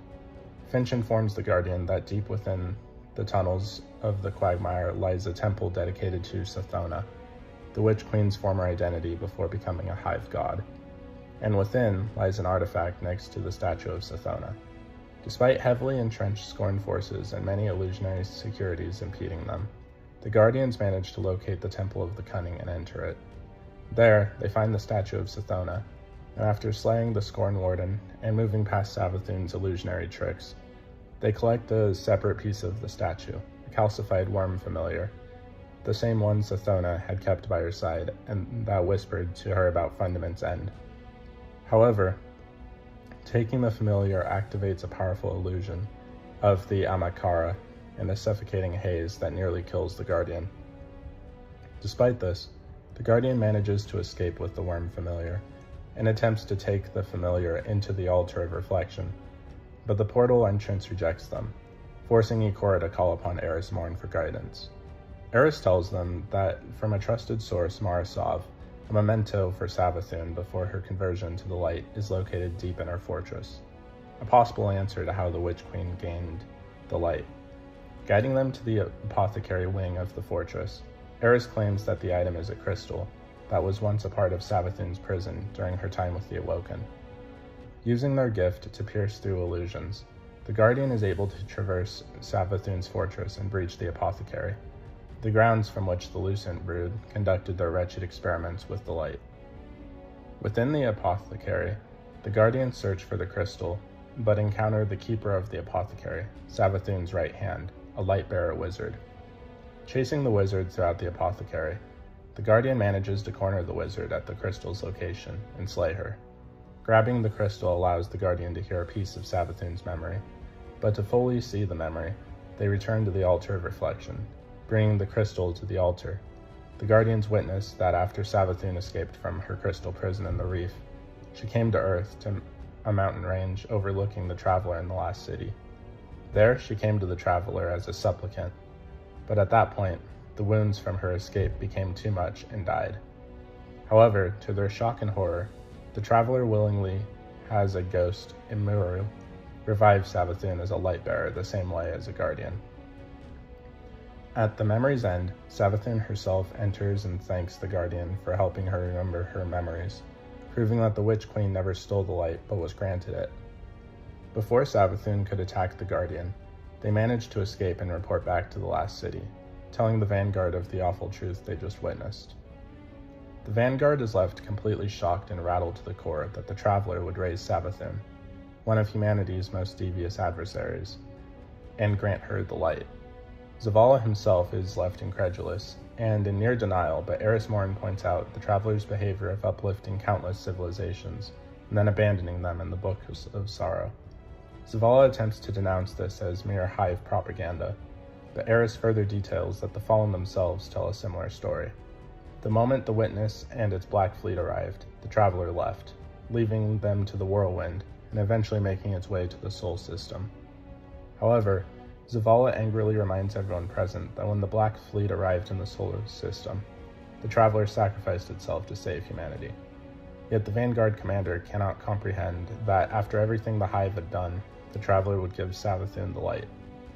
Ikora merely states that it doesn't matter, regardless of the traveler's reasons, only concerned that if the Witch Queen takes the traveler and seals it away, humanity would lose any hope of surviving the Witness. Theorizing that the calcified worm familiar found in Savathun's temple may hold the key to stopping the Witch Queen, Ikora takes the worm to the Enclave, believing that the relic within may be able to slice into its past. With Eris helping her prepare, Ikora, after a struggle, can see into a memory of the worm familiar and discovers a shocking revelation. The worm familiar whispered that a cataclysm would come and destroy their home of Fundament, but in truth it was the Witness who spoke, and it lied to Sathona. There was no cataclysm coming. The Hive were lied to. The Witness was aware that the Krill would soon encounter the Traveler, and so, to claim them first, the Witness deceived Sathona into guiding her siblings into the deep, thereby leading them to release the Worm Gods and forge the pact that would create the Hive species, and rebirthing Sathona and her siblings into the Hive Gods Oryx, Zevorath, and Savathun. Armed with this knowledge, and with Savathun's ritual already beginning, Ikora has the Guardian take the familiar, so they confront the Witch Queen. The truth would destabilize the Hive God of Lies, breaking her hold over the ritual. With no time to lose, the Guardians enter Savathun's throne world, but finds that the Traveler is already within her domain, forcing the Guardian to fight through Hive and Scorn forces to reach the portal to the ritual's location. Fortunately, Ikora herself arrives to help open the way after the Guardian held off Hive reinforcements, allowing the Guardian to enter the Court of Thorns and fight their way up to the top of Savathun's fortress. Despite Lightbearer Hive barring the way and the Witch Queen's taunts, the Guardian was able to reach Savathun's inner chamber and the ritual's location, the Sanctum of the Brood Queen. Confronting Savathun, the Guardians battle her and her Lightbearer Hive and manage to defeat her. But before they could destroy her ghost, she traps them in a thread-bound spell, allowing herself the time to revive and retreat to her ritual's center point. Pursuing, the Guardian battles with Savathun once more, but proves too powerful for them. Knowing the truth likely won't stop her, but aware they need to try, the Guardian gains access to a portal that leads them to a memory altar, but also see that Savathun is casting a spell that is weaving a web around the Traveler. Heading to two of the towers, the Guardian can slay the spell's thread weavers, undoing the spell before showing Savathun the memory of the Witness's lie. At first, the memory surprises and confuses Savathun. She ultimately becomes infuriated that the Guardian is using her own tricks against her, sending the Witch Queen into a fury. As they disrupt her ritual and undo her spell, with the last of the thread weavers slain and her spell broken, the enraged Savathun forces the Guardian back to her sanctum and battles them. Despite the full force of her light and the support of her Lucent brood, the Guardian nonetheless defeats the Witch Queen. Before dying, Savathun admits that she miscalculated and gives the warning to the Guardian that the Witness is coming and that the game is theirs to play now. However, before the Guardian is able to destroy her ghost, the Traveler returns to the last city in a flash of light, allowing Amaru to flee. Nonetheless, As a victory, Ikora sends her hidden to collect Savathun's remains, with the Guardian believing that their next plan is to prepare for the witness's return and prevent another collapse. Despite the loss of their queen, the Lucent Brood continued to operate under Amaru, plotting his return as the Hive and Scorn struggled for supremacy over Savathun's throne world. This forces the Vanguard to conduct operations within the throne world to prevent either faction from gaining any ground. Following Savathun's death, Ikora knows that the Witness is likely to return to finish what it started, and understanding they need the support, she summons the Guardian to the Enclave on Mars to meet with Marasov, who requested them for a special task. At the relic, the Guardian finds the Witch Queen's dying worm, brought by Marasov, who believes the worm holds secrets that they could learn from, involving humanity's collapse. The Awoken Queen states that she plans to give the worm strength, and a host to keep it alive, thereby allowing them to glean the secrets they require. Though the Guardian believes this to be a death sentence, Mara believes for her it will be worth the risk. Knowing where they can find the means to breathe life into the worm, Marasov guides the Guardian to a city shrouded in darkness near the caverns of Savathun's throne world. Taking the worm with them, the Guardian can locate the doorway to the Dark City, finding it to be similar to what they found inside the pyramid. Marasov explains that a disciple of the Witness created the Dark City with the purpose to grow and facilitate being similar to the worm itself, and what they are looking for is akin to a cryptolith, a darkness incubator that will provide life for the worm. The Guardian locates the Dark City, but finds only a resonance of the cryptoglyph that the Scorn gave their lives to protect. Marasov suspects that the resonance is but a trick and advises the Guardian to clear it. Doing so opens a portal that allows the Guardians to traverse deeper into the Dark City and locate the cryptolith, claiming it from the Scorn thieves. Traversing further, the Guardian can locate the incubation chamber they need, forcing them to confront the Scorn leader, Hemix, Warden of the Harvest. Despite the Scorn's strength, the Guardian can clear them out, allowing them to access the incubator, placing Savathun's worm at the altar. The darkness energy breathes life into it, allowing it to speak for only a moment, but its vitals remain low.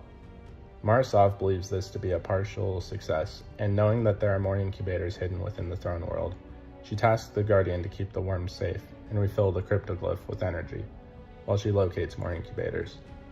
To refill the cryptoglyph with energy, the Guardian meets with Finch, who believes to know what they need: the cryptoglyph, rune, and they are located within the Temple of the Cunning. Returning to the temple, the Guardian can find the rune, but had to slay a large number of Scorn forces to energize it. Finch then directs them to a lost sector called the Sepulchre, a hive tomb, and after slaying its keepers, they find another incubator that allows the worm to regain some of its strength and speak again. The Awoken then strikes a bargain with the worm, offering a new host in exchange for secrets regarding humanity's collapse. Savathun's worm grudgingly accepts to keep itself alive. Despite their concerns that she is offering herself as the host, Marasov has the Guardian continue onward, in finding more incubators with the lost sectors of the throne world, as well as keeping a location called the Wellspring secure from the Hive and the Scorn. During this time, Savathun's worm repeatedly attempts to sow distrust between Mara and the Guardian, but despite its words, they continue with Finch aiding them in locating more runes and incubators. After finding enough incubators for Savathun's worm to regain its strength, Marasov demands the information they seek, first before gaining its host. Just when it was about to speak of Savathun's part in the collapse, the worm begins to writhe in pain, as a dormant curse the Witch Queen placed on it activated in the event Savathun's worm attempted to speak her secrets. Unsure of what to do, Marasov leaves, but the Guardian quickly takes to the only other being they know who has information: the Hive worm. Finch, the renegade Hive ghost, gives them a casting that temporarily prevents the worm from dying, and now have to carry the worm through the springs of Hive energy to give it strength again. Despite Lucent Brood's forces attempting to stop them, the Guardian reaches through enough springs for the worm to stop dying. Marasov returns after this, apologizing, and directs the Guardian to fill the cryptoglyph with the Hive light for the worm's ritual.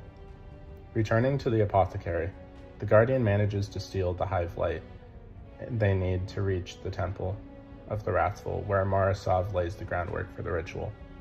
Though the Guardian and their ghost believe the Awoken Queen is about to become the worm's new host, she instead turns the worm into a weapon called Parasite.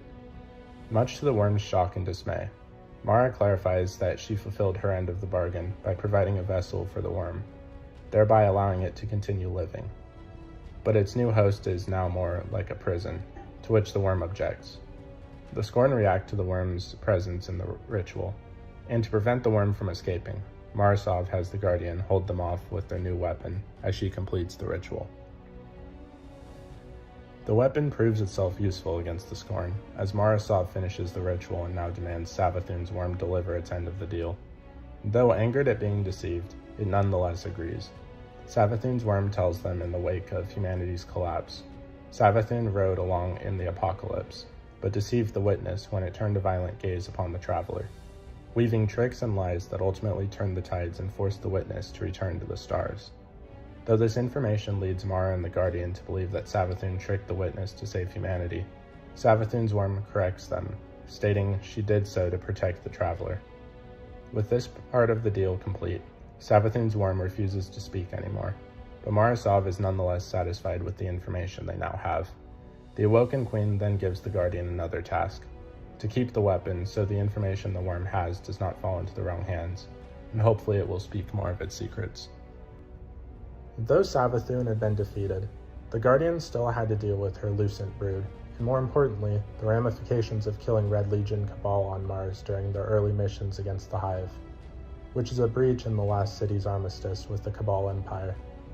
Ikora informs the Guardian that Zavala managed to set up a meeting with Empress Catul to discuss the situation and avoid making another conflict with the Cabal, giving them a synaptic spear, a weapon of Cabal origin, before they head to the meeting. At the tower hangar where the meeting was taking place, the Guardian arrives as Empress Catul expressed her anger that the Vanguard's Guardians opened fire on her troops, who were responding to an unexpected threat towards Zavala, Lord Saladin and Crow. After offering their condolences, Zavala suggests they put an act behind them and work together to combat the threat of the Lightbearer Hive, which pose a threat to both humanity and the Cabal. Catul, despite her anger, agrees to form an alliance against the Lucent brood, as she is pleased that the Vanguard need them to hit the Hive hard. Thus, operations in the Vanguard helm are set up and Lord Saladin works with Catul in combating the Lucent Hive.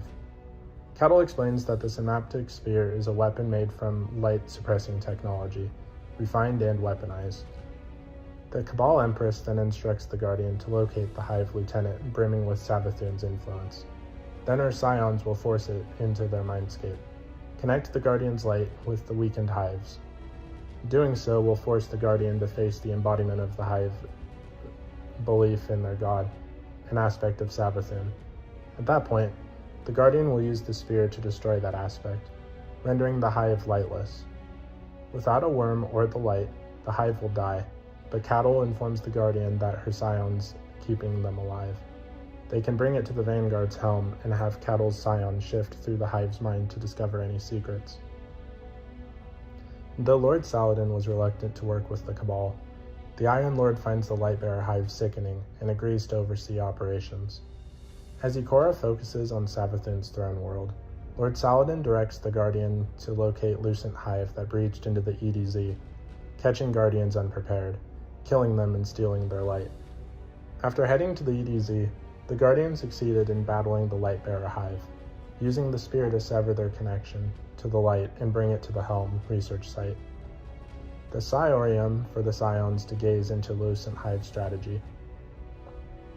The mind scans already brought results that the Hive are hunting Guardians and collecting their light, though for what purpose, they do not know yet.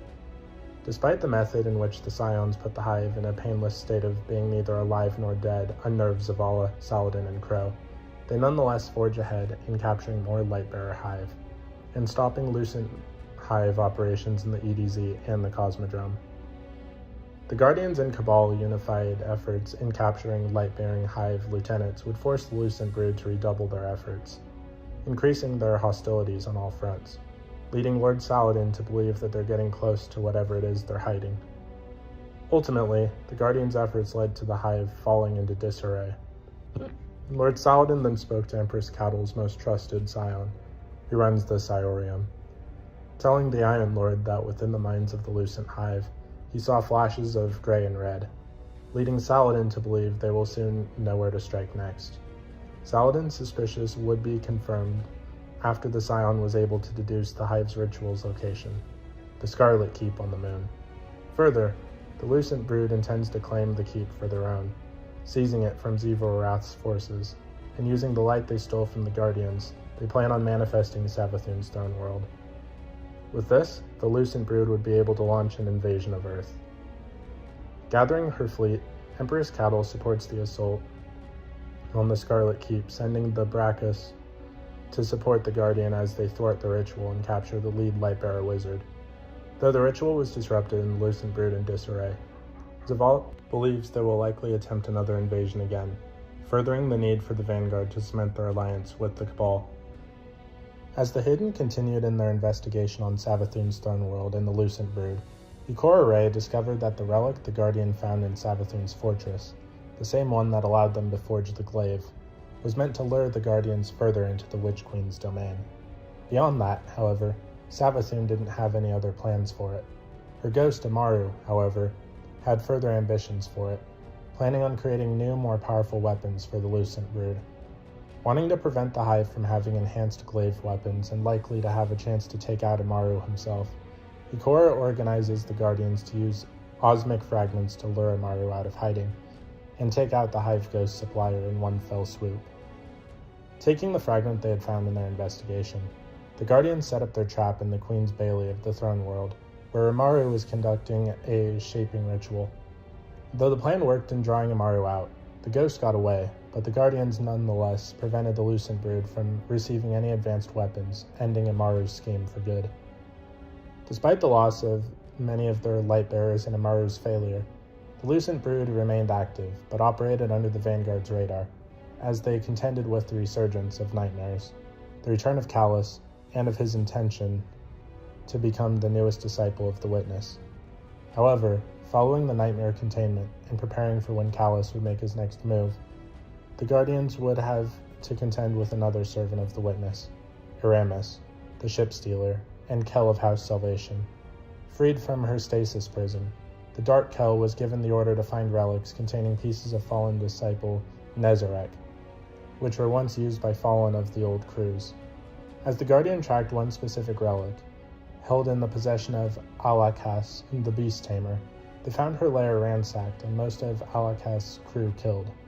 The Guardian and Mithrax wondered who was also seeking the relics, but nonetheless they finished the job by slaying Alakas and claiming the relic.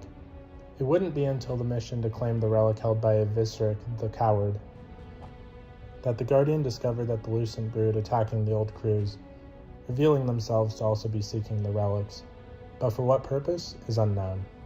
Regardless, the Guardian prevented the Lucent Hive and their raid leader, the Hive Lightbearer Ir-Arat Trespasser, from claiming the relic. With the third party revealed to be the Lucent Brood, the Guardians worked in haste to search for the last relic, and they found it within an asteroid layer already besieged by the Lucent Hive. In her haste and naivety, Ido secretly went ahead to collect the relic non-violently, and though she acquired the relic, the Hive spotted her and gave chase, forcing the Guardian and Mithrax to battle through the lair with all speed to save Ido, forcing them to slay another Hive Lightbearer, Hirakar Hordeseeker. Unfortunately, Ido found herself cornered by the Lucent Hive, but to everyone's surprise, Eramis herself protected Ido as she safeguarded the relic.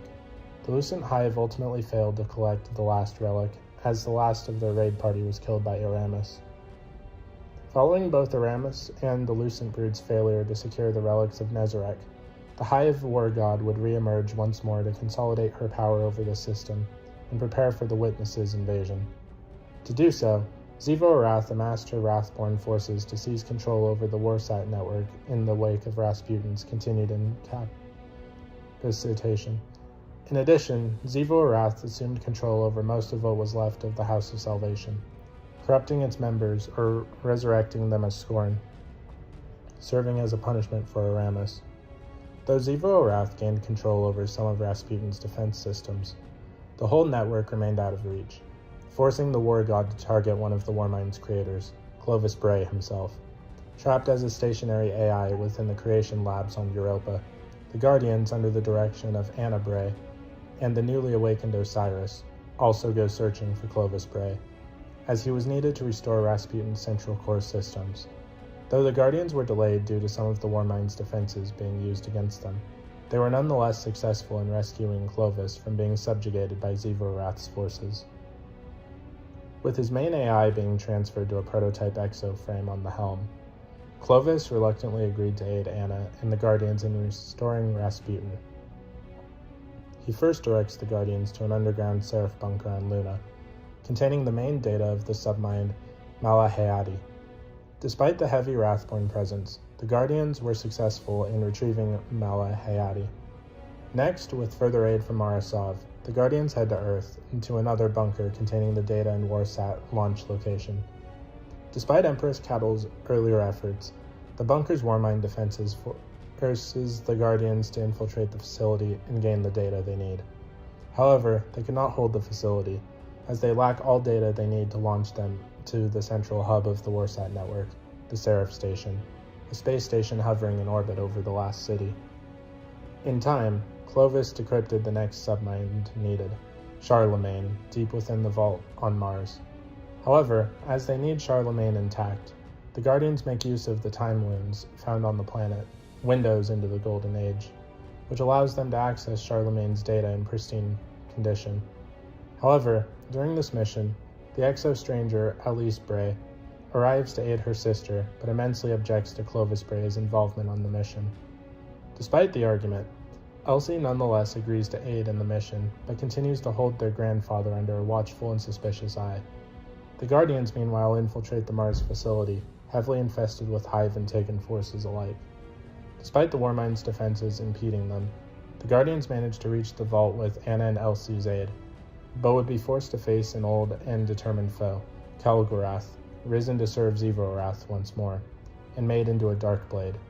Yet, despite his strength and power, the Guardians slay Kelgorath again, allowing them to gain Charlemagne's data.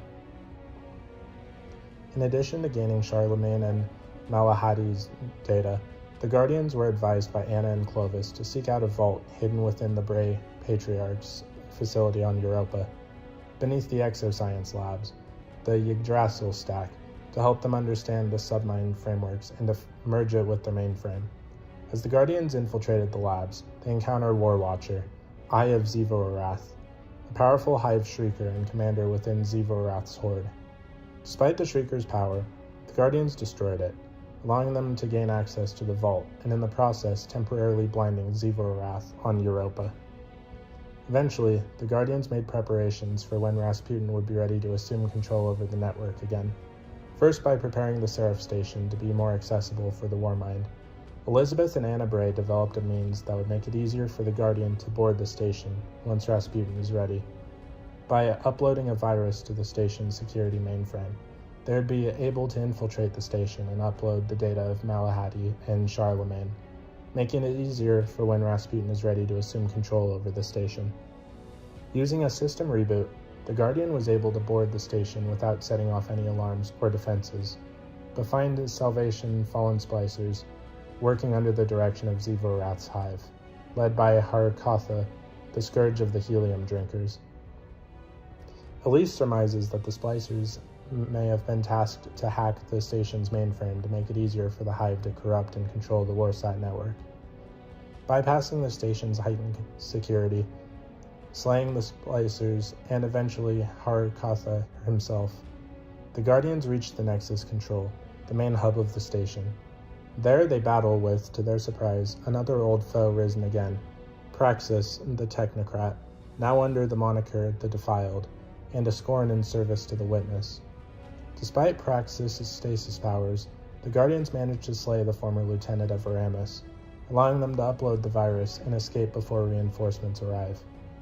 Ultimately, after Rasputin was repaired enough for him to speak to the Guardians directly and reveal Clovis's true intentions in aiding them, causing the Bray Patriarch to be cast out by his granddaughters, Marasov would suspect Zivo-Arath's true strategy in corrupting the network. The War God was counting on the Guardians in restoring the Warmind's Warsat network, and use it against her Wrathborn in retaliation, thereby feeding her worm from all destruction and conflict. Further, the conflict would also serve as a fuel source for a ritual, one large enough to open a portal over Earth and send her endless legions on to overwhelm humanity, just as she had done to the Cabal on Tabadal. The Awoken Queen would bring those findings to the Guardian, Osiris, Rasputin, and the Vanguard, causing them to debate on their next move.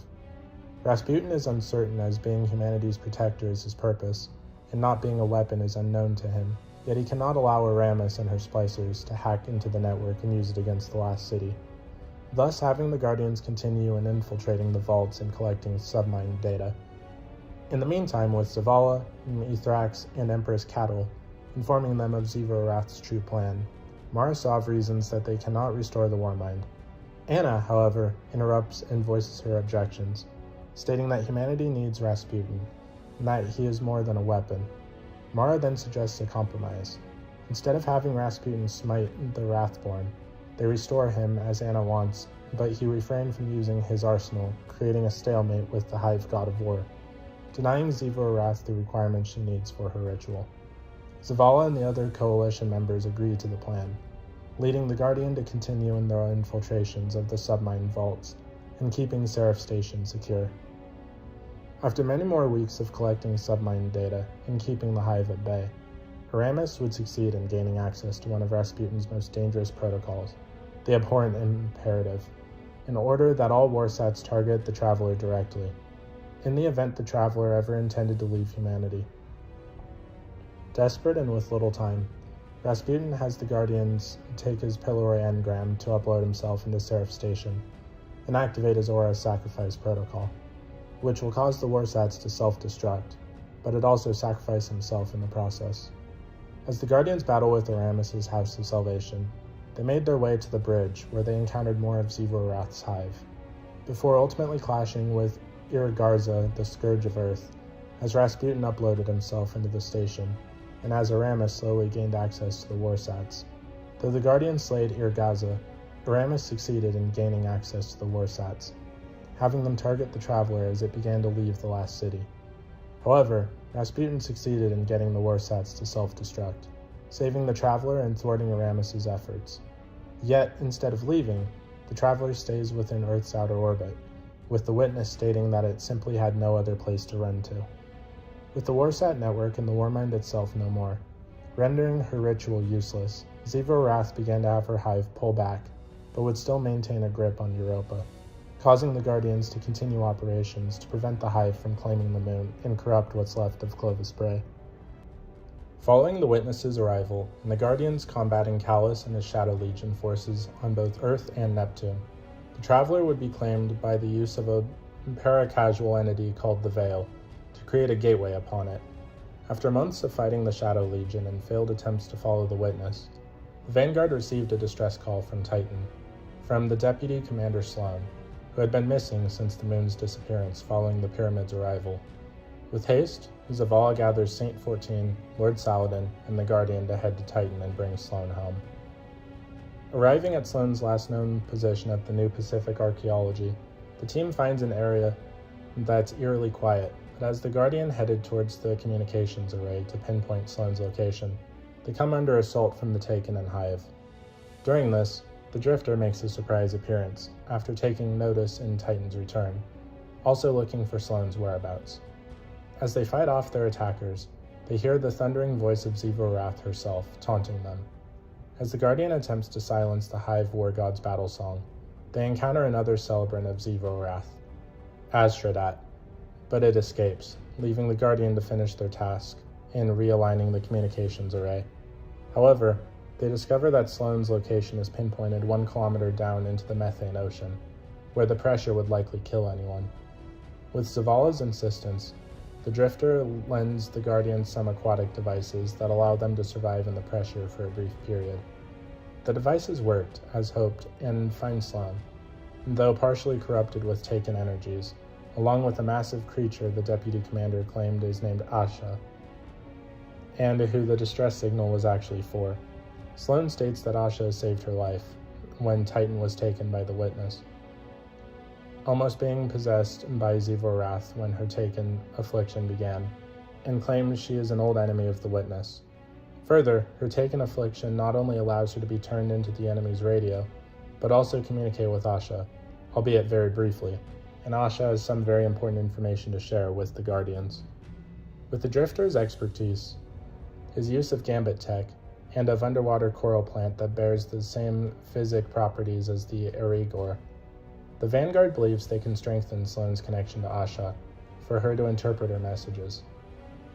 Their first mission involved finding more of the coral plant within the methane seas and locating a fallen servitor, J4WS, Wrathhunter's servitor, that Zivorath's Wrathborn had taken control over.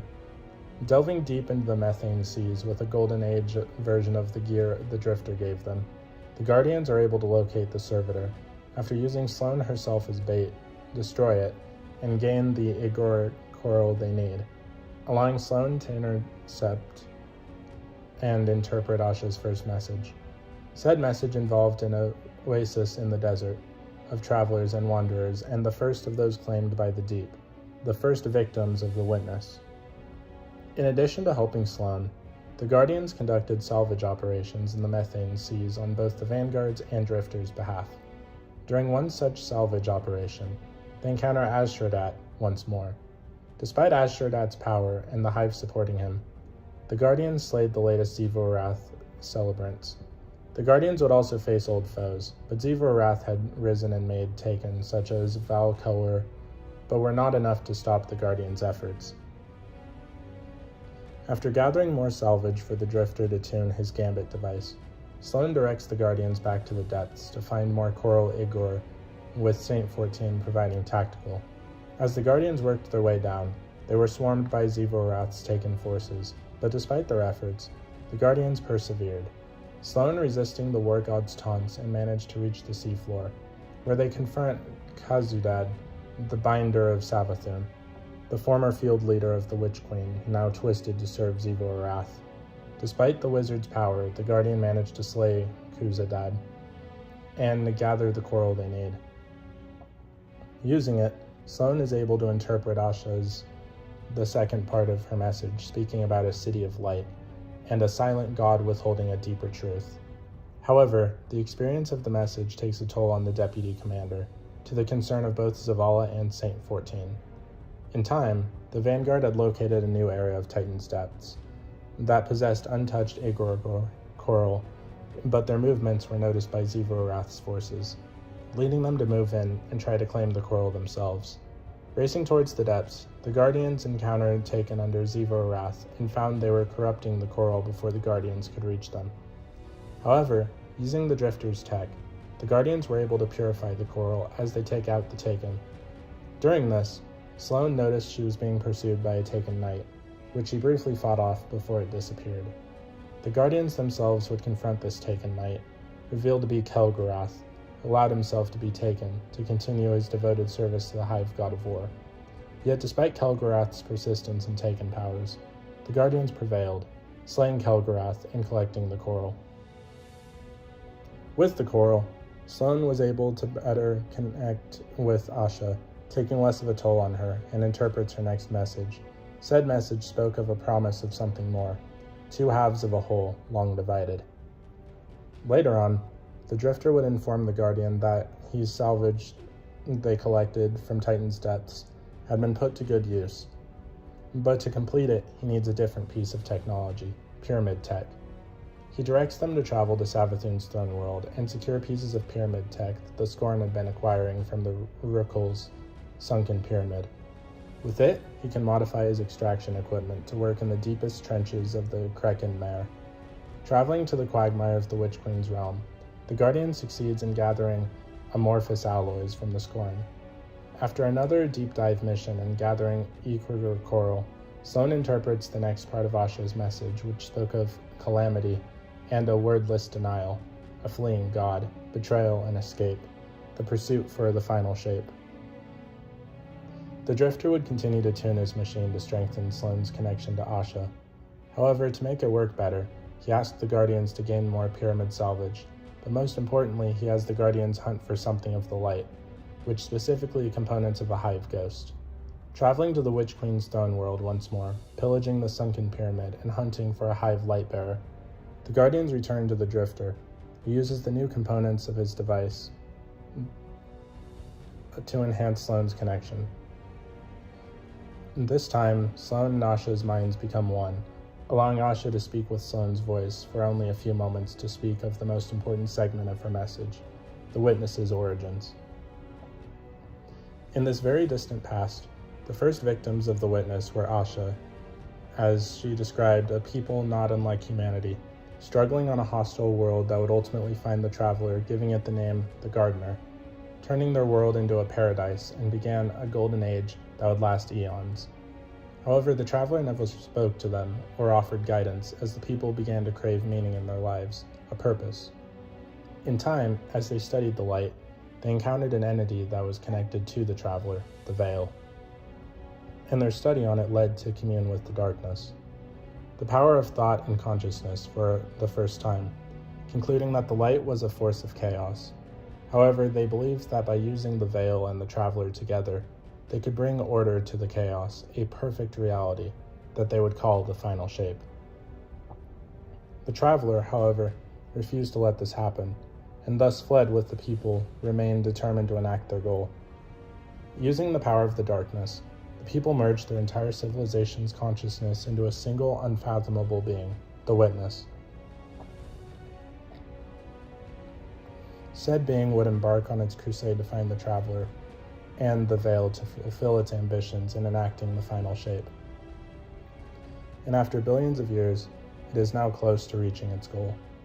Sloane is left reeling at not just the strain of the message, but at the knowledge of the Witness's origins and desire for a purpose, to find meaning in a meaningless universe. Nonetheless, Asha's message gives the Guardians the knowledge of their foe few possess, and the hope that Asha may also be able to give some intel on how to follow the Witness through the portal, thus resolving to continue their mission on Titan. However, following a recent dive, Saladin took immediate notice that the Guardians did their salvage missions, as evil wrath had struck, conducting a ritual against Asha, leading her to leave the safety of Kraken Mare, to disrupt their ritual and end up being captured. Gathering Zavala, Drifter, Sloane, Saint 14, and the Guardian, the group mount a rescue mission. Saladin manages to track Asha's location and organize the group to divert Ziva-Wrath's forces to create an opening for the Guardian to breach through and reach Asha. Gathering his Iron War Beasts as backup, Saladin launches the mission, but as the Guardian delves deeper and closer to Asha's position, Sloane feels Asha's pain as a result of their link. Discovering that ritual Ziva-Wrath is conducting is meant to take Asha. Racing to the ritual site, the Guardian confronts the ritual's handlers, 3 wizards, each bearing the title Scream of Ziva-Wrath, who were using corrupted coral to the catalyst of their ritual. Despite the Hive and Taken's efforts, the Guardians slay the Screams and using Drifter's machine purifies the coral, actually wounding Ziva-Wrath in the process. With the Iron War Beast support, the Guardian manages to disrupt the ritual and save Asha from being taken, leading the group to clear their zones before Drifter had Asha, Sloane, Zavala, and the Guardian transmit back to the base. Back at the safety of the Arcologies and Ziva-Wrath's forces in full retreat, Sloane finishes the mission by interrupting the last part of Asha's message, but is nearly possessed and taken by Ziva-Wrath. Fortunately, Zavala is able to reach Sloane, getting the deputy commander to regain herself and interpret the message. The way to the Witness may be blocking, but one may know of a way to reach it. She who hides truth and deception. Savathun, the Witch Queen, leaving the Guardian and Zavala shaken. The finished message strained her and wounded from the ritual attempt, leads Asha to enter hibernation. However, the knowledge that the only method for the Vanguard to follow the Witness through the portal is to rely on the Witch Queen, which means they have to allow her to be revived. This plan leaves both Saladin and Saint 14 incredulous, believing that bringing Savathun back is a huge mistake. Zavala, however, believes there's no other way, and he claims that Aerys and Ikora have a method to ensure the Witch Queen will remain captive even when revived. But this does little to ease his fellow Titans or even the Guardian, citing that Amaru will not be fooled into a trap. Zavala, however, states that it won't be a trap but a bargain. He gets his Lightbearer back, while they get the answers they need to enter the portal to follow the witness. Still heavily wary, Saladin departs to inform Empress Cattle of this development, while Saint 14 promises that if the Witch Queen strays for even a moment, he will strike, something which Zavala understands and accepts. As the Guardians combated Xivu Arath's forces within the depths of Titan's oceans, they received word from the Hawthorn that there had been a development on Titan. A Lucent Hive ship had delved deep into the waters beneath the new Pacific arcology, though for what purpose remains a mystery. Gathering a team, the Guardians brave the depths to reach the seafloor and the Lucent ship, but lose contact with Sloane as it appears a mass ritual was being conducted at the site, disrupting communications. As they delved deeper into the methane sea to reach the Hive ship, the Guardians also collected calcified fragments that held the voice of Xivu Arath, who appeared to be journaling her tribulations since Oryx's death, towards her conquest of Tarbadal, and even Savathun's conversion to the light. After reaching the Lucent ship and locating the ritual's center point, the Guardian discovered the calcified remains of Oryx himself, and the Lucent Hive were attempting a brute force approach to resurrecting him with the light. The ritual is led by a former member of the Grasp of Nokris, Samura Nukor, now a Lightbearer necromancer from the Lucent Brood, along with other former members of Oryx's court.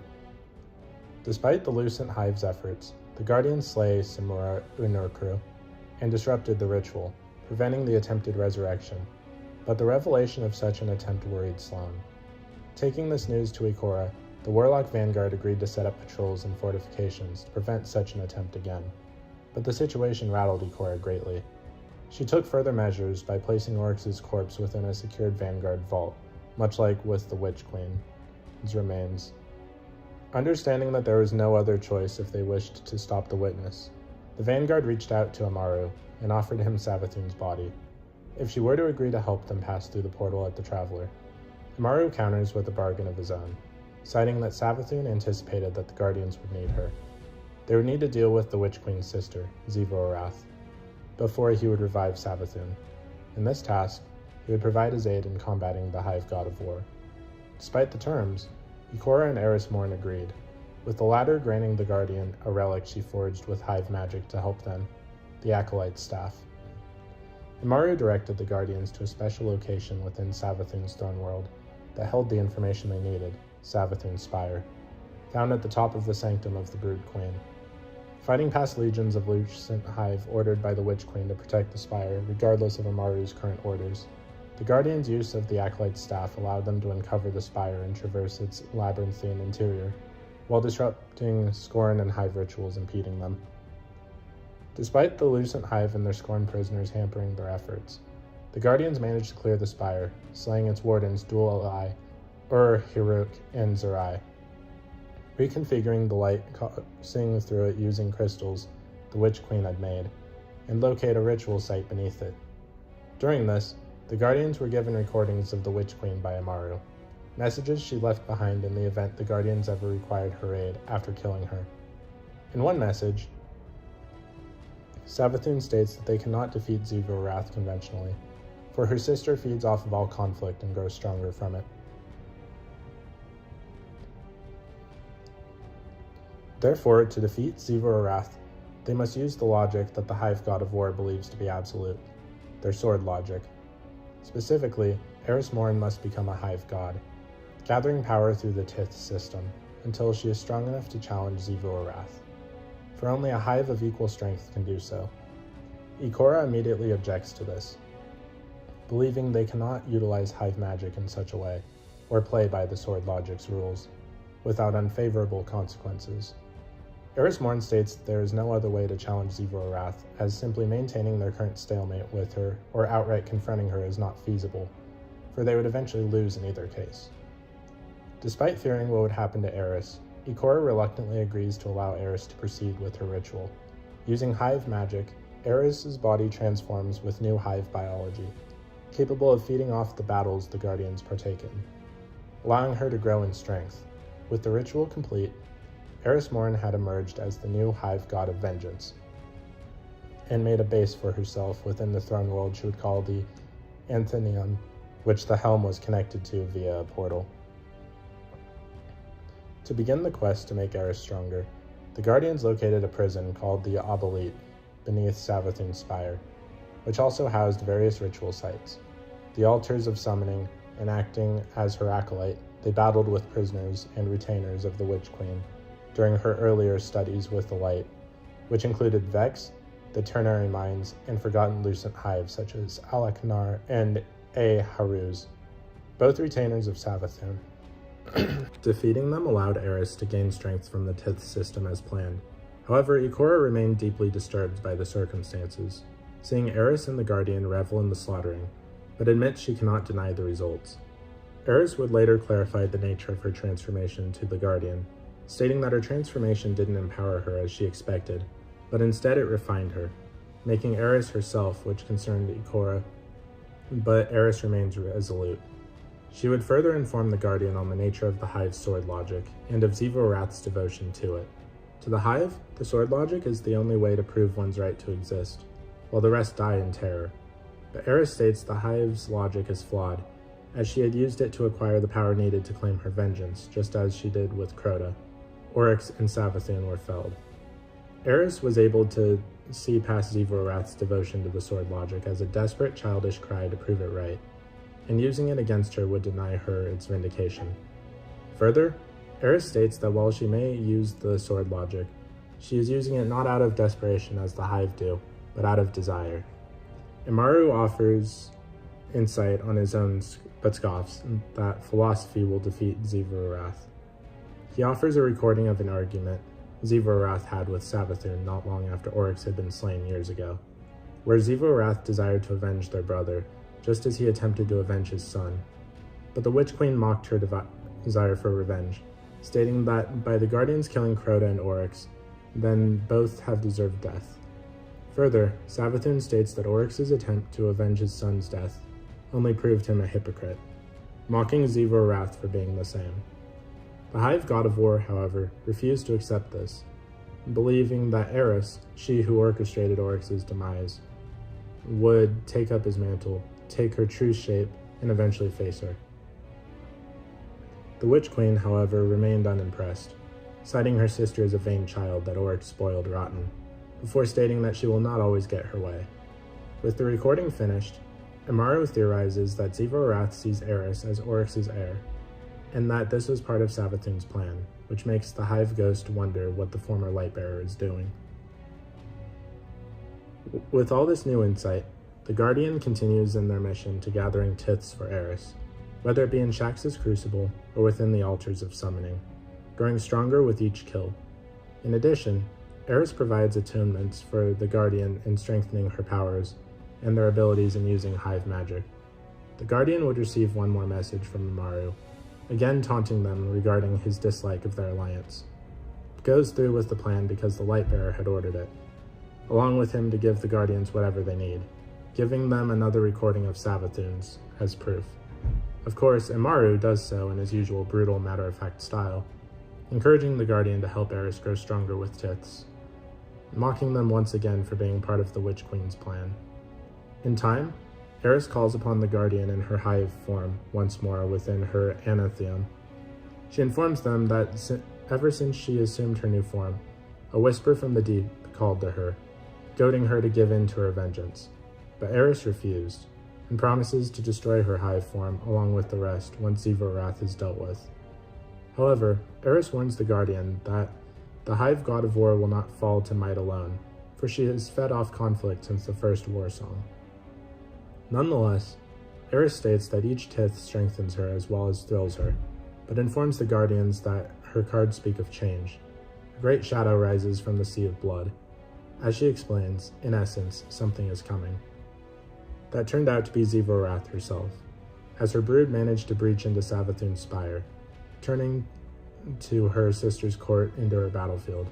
After taking out Moloch, edge of Zivo-Arath, the Guardians work to clear out the rest of the spire of Zivo-Arath's forces, even as the war god taunted them and issued her challenge towards Eris Morn. As the Guardians ascended the spire, slaying any scorn before Zivorath's brood could, the war god continued to taunt Eris, goading her to accept the sword logic as truth and face her as Hive. But Eris Morn refused to give in to Zivorath's words, before threatening her that once their clash is over, she will be free, leaving the Zivorath's worm to gnaw at her before she starves. Ikora claims that they must rethink their plan, but Eris states that they can't, for Zivorath's presence only proves its efficacy, and that while they cannot directly fight the Hive god of war, they can still hold the line against her until a guardian is found. As such, Eris Morn instructs the Guardians to return to the Obsolete to claim the tiths she needs before Zivorath claims them as spoils for her eternal war. Ikora once again voices her discomfort in their plan, but Eris Morn merely states that she doesn't have to. Immaru quickly makes contact with the Guardian to make haste in reaching his Lightbearer's Obsolete, citing that Zivorath breaching into Savathun's throne world wasn't part of the plan. Returning to the Witch Queen's Obsolete, entering into the altars of summoning, the Guardians already hear the voice of Zivorath herself, taunting them on how even warriors of the light honor the sword logic, claiming that her sister's spire and the altars is proof. At the altar of devotion, the Guardians managed to slay Ir-Dolox and Ir-Kaza, talons of Zivorath, before they could claim tiths for Zivorath. Fortunately, their deaths serve as more tiths for Eris, just the same which only leave Zivorath incensed. As the Guardians neared the next altar, Zivorath summoned her best general, Leviathan Eater, Bane of the Ammonites, to face them. However, before the battle could proceed any further, the Leviathan Eater withdraws, leading Ikora to believe he was testing the Guardians' capabilities, but he would be back with reinforcements once Zivorath has been assembled. Ikora continues to have deep conversations about the plan and how it affects Eris, especially after learning of her newly forgotten bond with Asha. From her and Slann, Ikora and the Guardian learned that Asha helps contain the energy of the tiths they collect for Eris. But if the ritual goes on for too long, then Eris will remain trapped as a hive, while Asha will become twisted into something horrible. With this knowledge, Ikora consults with Eris once more, who, while remaining resolute, is troubled that her covenant with Asha has led her to suffer pain and Eris gains power from it. Nonetheless, Eris refuses to let the ritual change her into something she is not. Further, Eris states to Ikora that, however regrettable, when she first invoked the worm gods in her ritual, Asha was the one who answered. As such, Eris states that the risk of the ritual is theirs to make. In time, Ikora reports regarding Eris's transformation, and covenant with Asha didn't sit well with those in the tower, herself included. Nonetheless, despite the doubts, Ikora still has faith in Eris, as despite what happened to Eris in Elise's timeline, who succumbed to despair and became corrupted by darkness, Eris now remains resolute, and has friends who support her. Within the throne world, Eris discovered a hidden location above Savathun's Obsolete, where the Imbaru engine is housed, the method where Savathun attempted to reinterpret her brother's logic. Much to Amaru's protests, the Guardians enter and partake in the Imbaru engine. Yet, despite the confusion the engine attempted to inflict, the Guardians managed to clear the trials.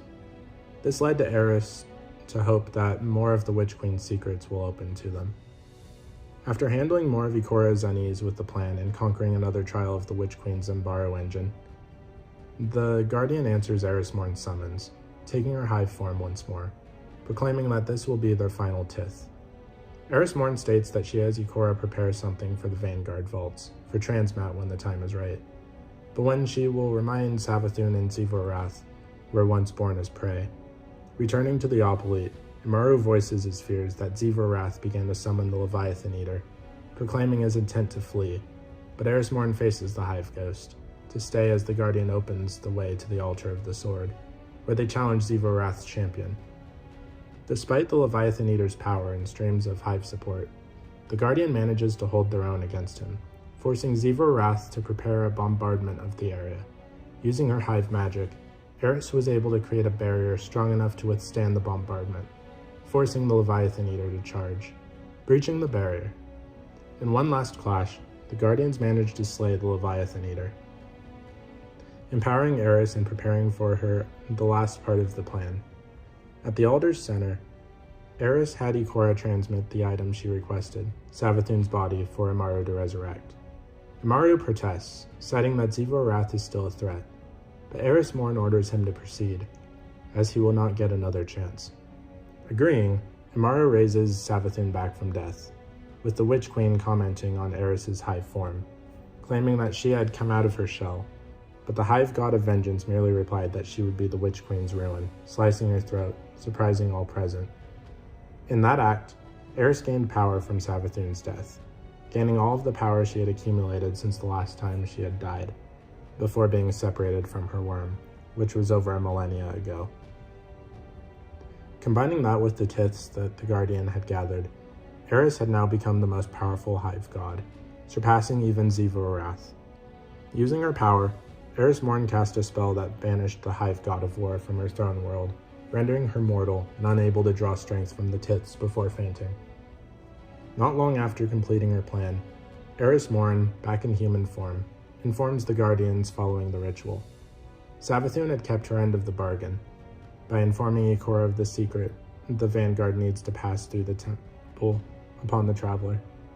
Further, as part of a peace offering, the Witch Queen was allowed to return to her throne world, but the Vanguard would not only be allowed to have the Vanguards continue to venture into her domain, but also take custody of Amaru, thereby allowing the Guardians to destroy her connection to the light, should they believe Savathun is endangering humanity. Ikora and Eris agreed to the terms, citing that while keeping both hive gods alive would be a risk, the Warlock Vanguard believes that the witness must be their priority. In addition, Ikora believes that, at least with Savathun, they have her connection to the light in the hands, and with Xivu Arath, she is now rendered vulnerable after being banished from her throne world, thereby making her more open to being confronted. Further, the Guardians continue to partake in the altars of summoning with Ikora's permission, as doing so prevents Savathun from acquiring tiths, which would further her experiments, though the Witch Queen would continue to comment and taunt them on their efforts. Later on, though the Guardians completed all the trials of the Embargo engine, they return after the Witch Queen mentions something for them in it. Entering the engine and prevailing against the various puzzles and tricks in their path, the Guardians find what Savathun had left them, a pure Amakara egg. Believing the egg may have been from Riven's clutch, and that it was the Witch Queen's possession, leaves Ikora and Eris stunned, but begin to debate on what to do with it. Eris believes they should destroy the egg, due to her past experience with the Amakara, but Ikora believes they should bring it back to the Anthenium for study, believing that the wish-granting creature may be what the Vanguard needs to pass through the Witness's gateway. After some convincing, Eris agrees, but after the Guardian brings the egg back to the Anantheum to be secured, they recall a strange pattern on Savathun's wings after she had been resurrected. Bringing their findings to Eris, she concludes that the pattern is the wish they need, the one we would cherish, as Riven spoke of, knowing of the Amakara's notorious nature to twist and subvert the intention of the wishes they grant. Ikora gathers all available knowledge on them, and consults with the Wall of Wishes within the Dreaming City, wanting to ensure that the wish they make to save all of humanity will be fully complete. The Hive are a eusocial species similar to Earth colonial insects. Several castes or morphs of Hive exist, each representing different stages of growth.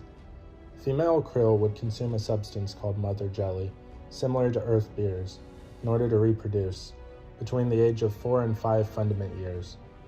Additionally, female krill who consumed this jelly were capable of flight. Hive wizards are the only fertile females, and are capable of either self-fertilization or being with a mate, likely a holdover from their krill past. Hive originate as eggs or cocoons.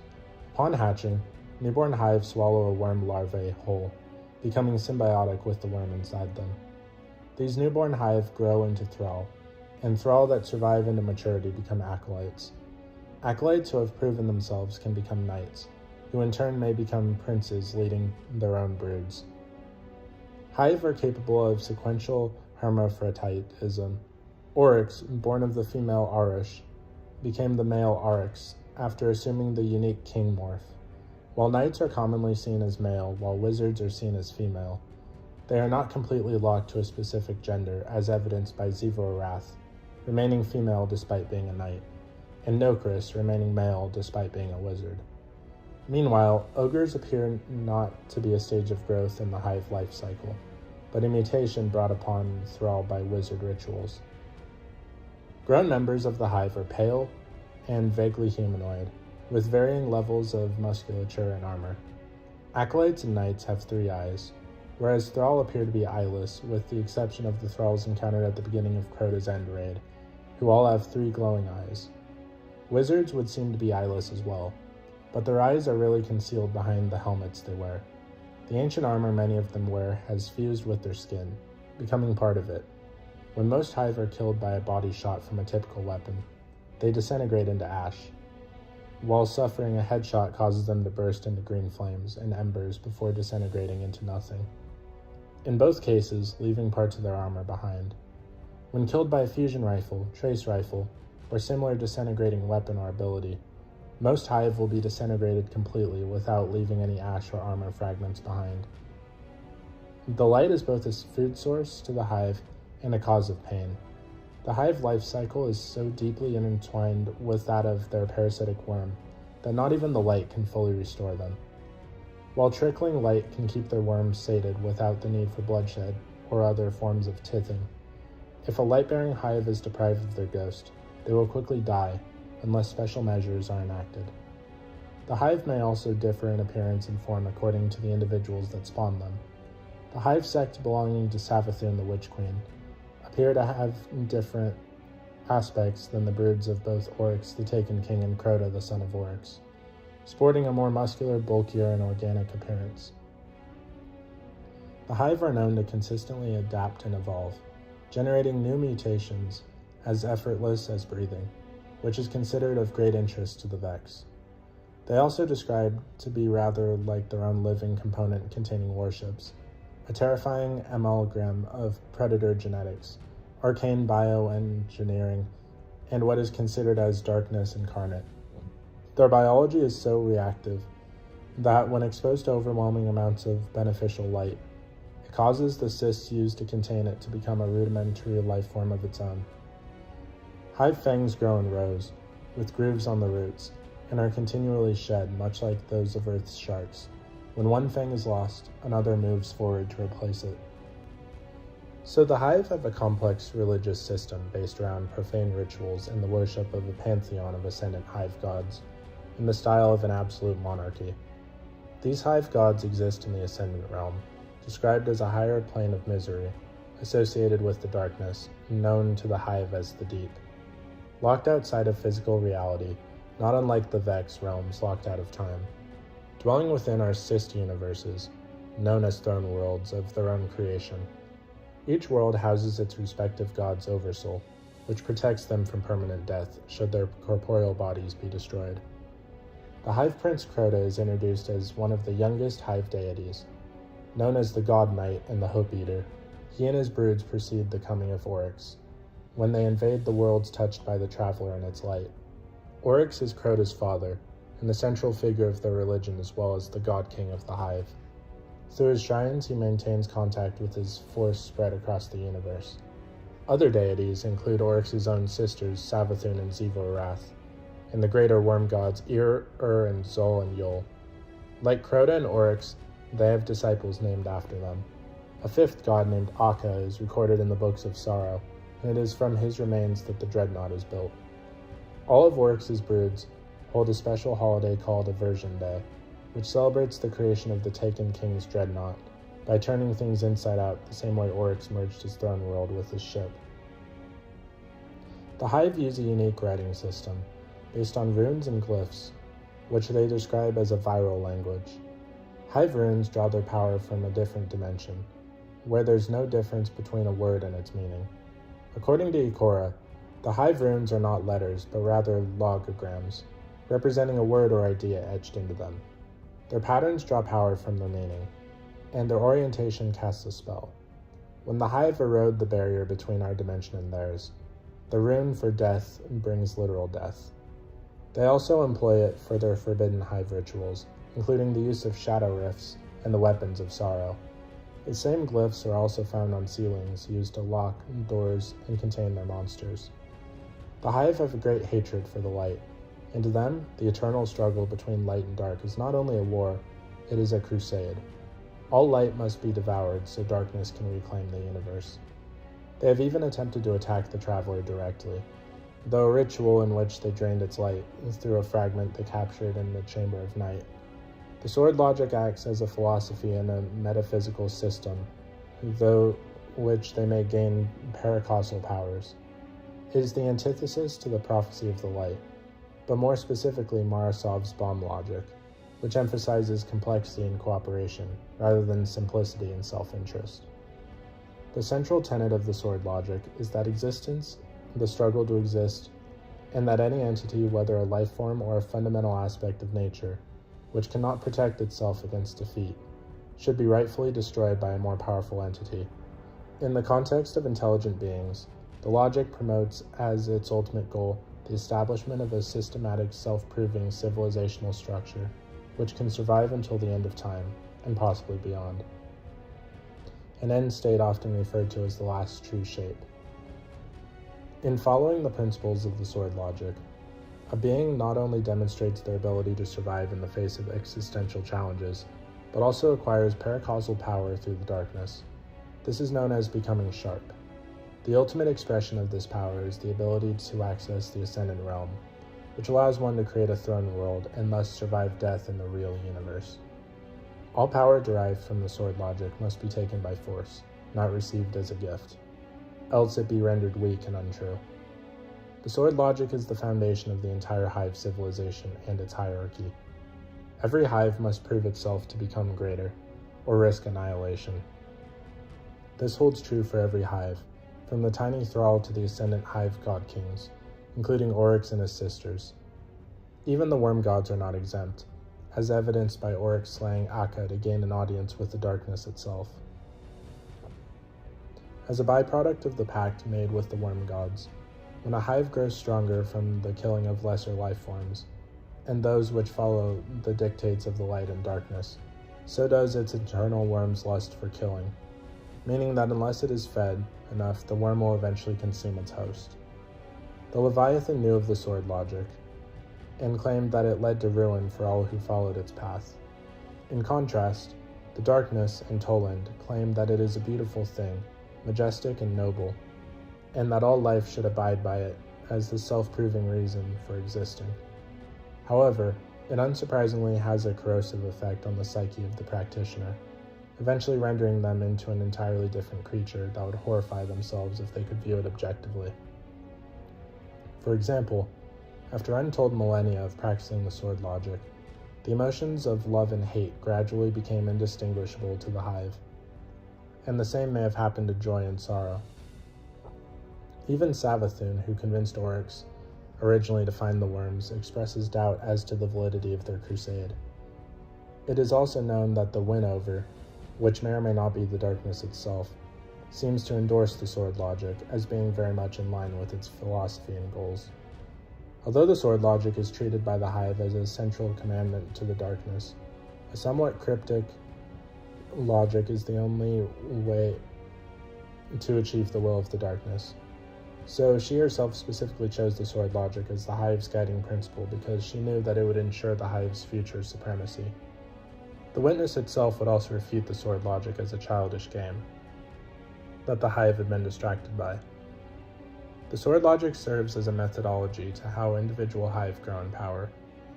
In essence, by killing their enemies, the Hive prove that they are stronger than that enemy, and through the sword logic, gain that strength in reality. When Oryx killed Xivu Arath in his throne world, he proved that he was mightier than her. When Oryx killed Savathun there, he proved that he was more cunning than her.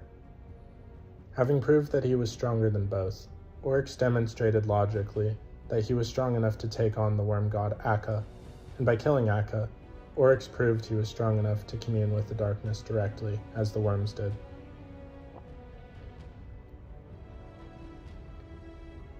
Repeated application of the sword logic causes the wielder to gradually become self-defining and sharp. both no longer bound by physical laws, incapable of outright violating them at will. It is existence asserted by violence. Both the Hive and the worm gods, for example, achieve faster than light travel by using their sharpness to cut wounds in space, which they pass through. Due to paracausal entities becoming beyond the normal laws of physics, they are impossible for the Vex's otherwise perfect simulations to model. Resurrection in general is seen as heretical by the Hive who follow the sword logic. To the Hive, death is necessary to attaining apotheosis, as one can only grow stronger after defeating an opponent. If the slain were to be resurrected, it would nullify the power obtained through vanquishing them. However, it should be noted that the rules of death are somewhat different to the Hive than what they are to humans. This is most notably exemplified by the concept of ascendants. Those Hive individuals who have grown powerful enough through the sword logic can move between the physical dimension and the ascendant plane, and carve out a throne world there. So that they are killed in the real world, they may retreat to their throne world and return after a time. Only a death that occurs in one's own throne world is a true final death in terms of the Hive. It appears that dying in another's throne world is reversible, as illustrated in the Books of Sorrow, where Oryx resurrects his sisters, having killed them both within his throne world. It is likely this was possible because the sisters had already established their own throne worlds. Furthermore, the manner in which Oryx brings his sisters back is very particular. He does it by defining their nature through acts of war and cunning. At another point, Xivu Arath calls him back to the deep, where she and Savathun have trapped him in a similar manner. And though describing him, and millennia later, Savathun summons Xivu Arath to Tabadal through an act of war and blood. Another example of Hive dying in another's throne world and then coming back is Iryet, the Death Singer, being one of the bosses of the raid Crota's End. She dies in his throne world, but can later be seen attending Crota's ritual by passing in the mission Last Rites. Crota's maid Omnigul is also notable for returning after having been killed by the Guardians, but it can be a hint towards her being an ascendant Hive. All those instances are not truly resurrection in terms of the Hive, thereby not being contradictory to the sword logic. Accepting power bestowed by more powerful beings is also a violation of the logic. To obtain power, one must take it by force. As such, Nokris, who learned the secrets of necromancy from Zol, was branded a heretic, exiled from his kind, and condemned to obscurity as his father removed nearly all traces of his name. A potentially ruinous oversight of the tithing system set up by Oryx directly disobeys the sword logic. As stated in his dialogue with Akka, the Worm of Secrets, to have something be given instead of taken by force violates the core pillars of the deep.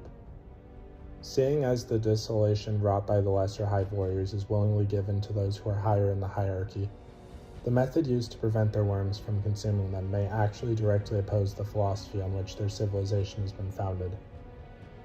After the deaths of Oryx and Crota at the hands of Light-bearing Guardians, more Hive had chosen to go against the sword logic for the sake of survival. Turning to the ritualistic taboos of necromancy like Nokris, before and even forming their own tithing system like Savathun, who created the concept of Imbaru as an alternative means to gain tribute through acts of cunning and deception.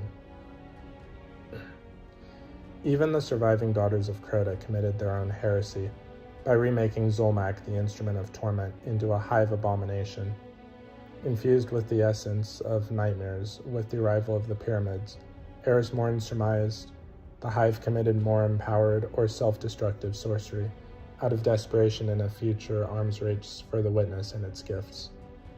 Despite being seen as a heretical sect, the Hive of the Lucent Brood still conduct the sword logic, even if they had become blessed by the Traveler's Light. In one of these instances, a knight battled a light-bearer wizard, in which both would continually kill each other, invoking existence's worthiness. That which cannot defend itself must die. And this is the one true shape, Ayat, restating the sword logic's first tenet.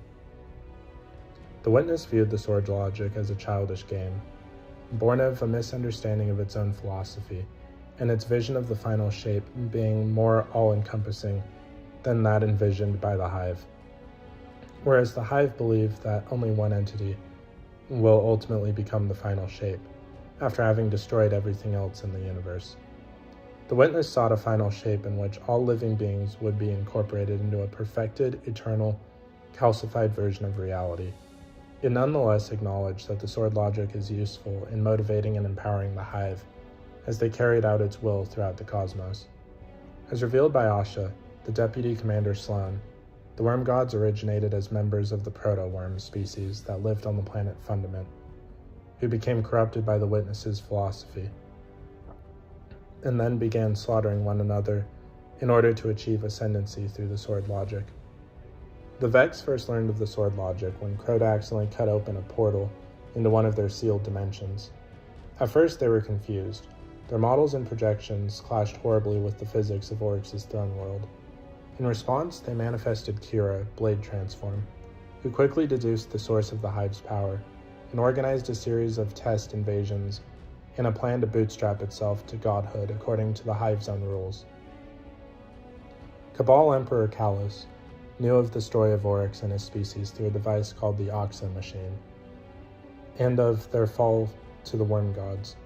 Though he loathes the Hive as simple pretenders and their sword logic as an excuse to escape the inevitability of death after having spoke with the Witness personally. The Martian Cabal legions have little to no experience with the sword logic, having never engaged with the Hive in protracted combat except once on the moon, and knowing that the Hive had weapons or tactics which effectively neutralized Guardian Resurrection. Once the Skyburner's legion set foot upon the Dreadnought, they became beholden to the sword logic, but showed no indication that they recognized any differences to conventional physics. The Baron of the Scorn, known as Hirax the Mindbender, has dedicated himself to understanding and harnessing the sword logic and other Hive secrets. After the death of Cade 6, he has apparently been successful in carving out his own throne world in the Ascendant Plane, and has the ability to sway lesser Hive creatures to follow his whims. In order to defeat Oryx for good, and by extension Crota, though unwittingly, the Guardians tapped into the power of the sword logic, as even Light was forced to obey it within the bounds of his throne world. However, in defiance of the sword logic's edicts, the Guardian did not claim their enemy's power. This infuriated Toland as he saw the raid team which killed Oryx and his court leave without taking his place, leaving his power open to be seized by another, and meaning that all he had worked for was for nothing. The process of creating Taken transforms a victim into more perfect form, closer to the desired end state of obeying the sword logic. As Taken are not known to obey the conventional Hive hierarchy and tribute system, it may be that their new forms have rendered these systems completely unnecessary. Resurrection in general is seen as heretical by the Hive who follow the sword logic. To the Hive, death is the principle of sword logic to attaining apotheosis, to take and grow stronger after defeating an opponent. If the slain were resurrected, it would be contradicting the logic it violated. For example, Nokris, who learned the secrets of necromancy from Zal, was branded a heretic, exiled from his kind, and condemned to obscurity as his father removed nearly all traces of his name. The rules of death are somewhat different to the Hive than they are to humans. This is mostly notable and exemplified by the concept of ascendants. Those Hive individuals who had grown powerful enough through the sword logic can move between the physical dimension and the ascendant plane, and carve a throne world there, so when they're killed in the real world, they retreat to their throne world and can return after a time. Only death occurring in their own throne world is a true final death in terms of the Hive. It appears that dying in another's throne world is reversible, as illustrated in the Books of Sorrow, where Oryx resurrects his sisters, having killed them both within his throne world. It is likely that this was possible because the sisters had already established their own throne worlds. Furthermore, the manner in which Oryx brings his sisters back is very particular. He does it by defining their nature through acts of war and cunning. At another point, Ziva Arath calls him back from the deep, where she and Savathun had trapped him, in a similar manner though describing him, and millennia later, Savathun summons Ziva Arath to Tabadal through an act of war and blood. Another example of a Hive dying in another's throne world and then coming back is Ir-Yet the Death Singer, being one of the bosses of the raid Crota's End. She dies in his throne world, but can later be seen attending Crota's ritual of passing in the mission Last Rites. Crota's mate Omnigul is also notable for returning after having been killed by guardians. It can be a hint towards her being an ascendant hive. Though most of the hive pantheon seems to be ascendant, it is hard to define the exact rules of achieving this status. Inquisition of the Damned notes that the daughters of Crota have not reached it, maybe due to the miserable state the hidden swarm had been in ever since Crota's death. Hirax the Mindbender managed to carve out a small throne world thanks to the power of murdering Cade Six providing him, but his mate in Anan is yet to be seen coming back from beyond the grave. Savathun's daughters, Balwer and Dul and Karu, are noted having some protection from dying, with Balwer's death being hidden well, according to Oryx. But there is no information whether her other child, Malak, or Oryx's twin daughters, Iranuk, Halak, the inventors of death hiding technique in the first place, had some sort of throne world or an oversoul as well. There are other ways of protecting oneself from death, aside from having a throne world. The aforementioned oversoul is one of them. Iranuk and Halak invented a way of hiding one's death within the construct, so that they can die only after the oversoul has been destroyed. The oversouls are often kept within throne worlds, as was in the case of both Oryx and Crota. Members of the Court of Oryx are described as having their deaths hidden in various other ways. Kagor hid hers within the skill of creating and commanding ogres. Krukur, the cursed thrall, he would send forth into battle and the sisters Zyrok Dal, Azok Dal, and Gornak Dal in each other. Other than Nokris's necromancy, other blasphemous acts of defying death could be seen in the adventure Deathless on Titan, where Savathun's brood repeatedly killed and resurrected Tackle-Dar the Unbreakable, and the story of Hashladun and her sisters trying to bring back Oryx. Gods like Oryx and Crota are capable of being killed in physical reality without truly dying, even under certain circumstances. Ascendant hive gods can be reborn even if killed in the ascendant plane, so long as their souls are preserved. They can re-emerge in corporeal form at a later time. If they're killed in their respective throne world, however, their death will be permanent. According to the Spider, 2 other methods of permanently killing hive gods exist, but remain currently unknown. One of them possibly is to sever their connection to the throne world with enough strength from blood tiths, rendering them mortal. Another is for their worm to fully consume their whole being if they are left starving of blood tiths. In addition, separation from the host worm also causes certain deaths due to the separation of their power with it. In descending order of importance, the current hierarchy of the hive's religious figures are as follows: the Witness, the First Knife, original master and creator of the Taken, and the entity controlling the hive and worm gods through the deeds of Riluk. So what did you guys think of the entire Destiny 1 and Destiny 2 hive timeline? Please let me know in the comments down below. If you haven't already, please be sure to like the video, subscribe to the channel, join the Sith Citadel Discord, links in the description, and consider becoming a join member or sending us super thanks if you wish to further support the channel. Otherwise, I'll see you in the next video.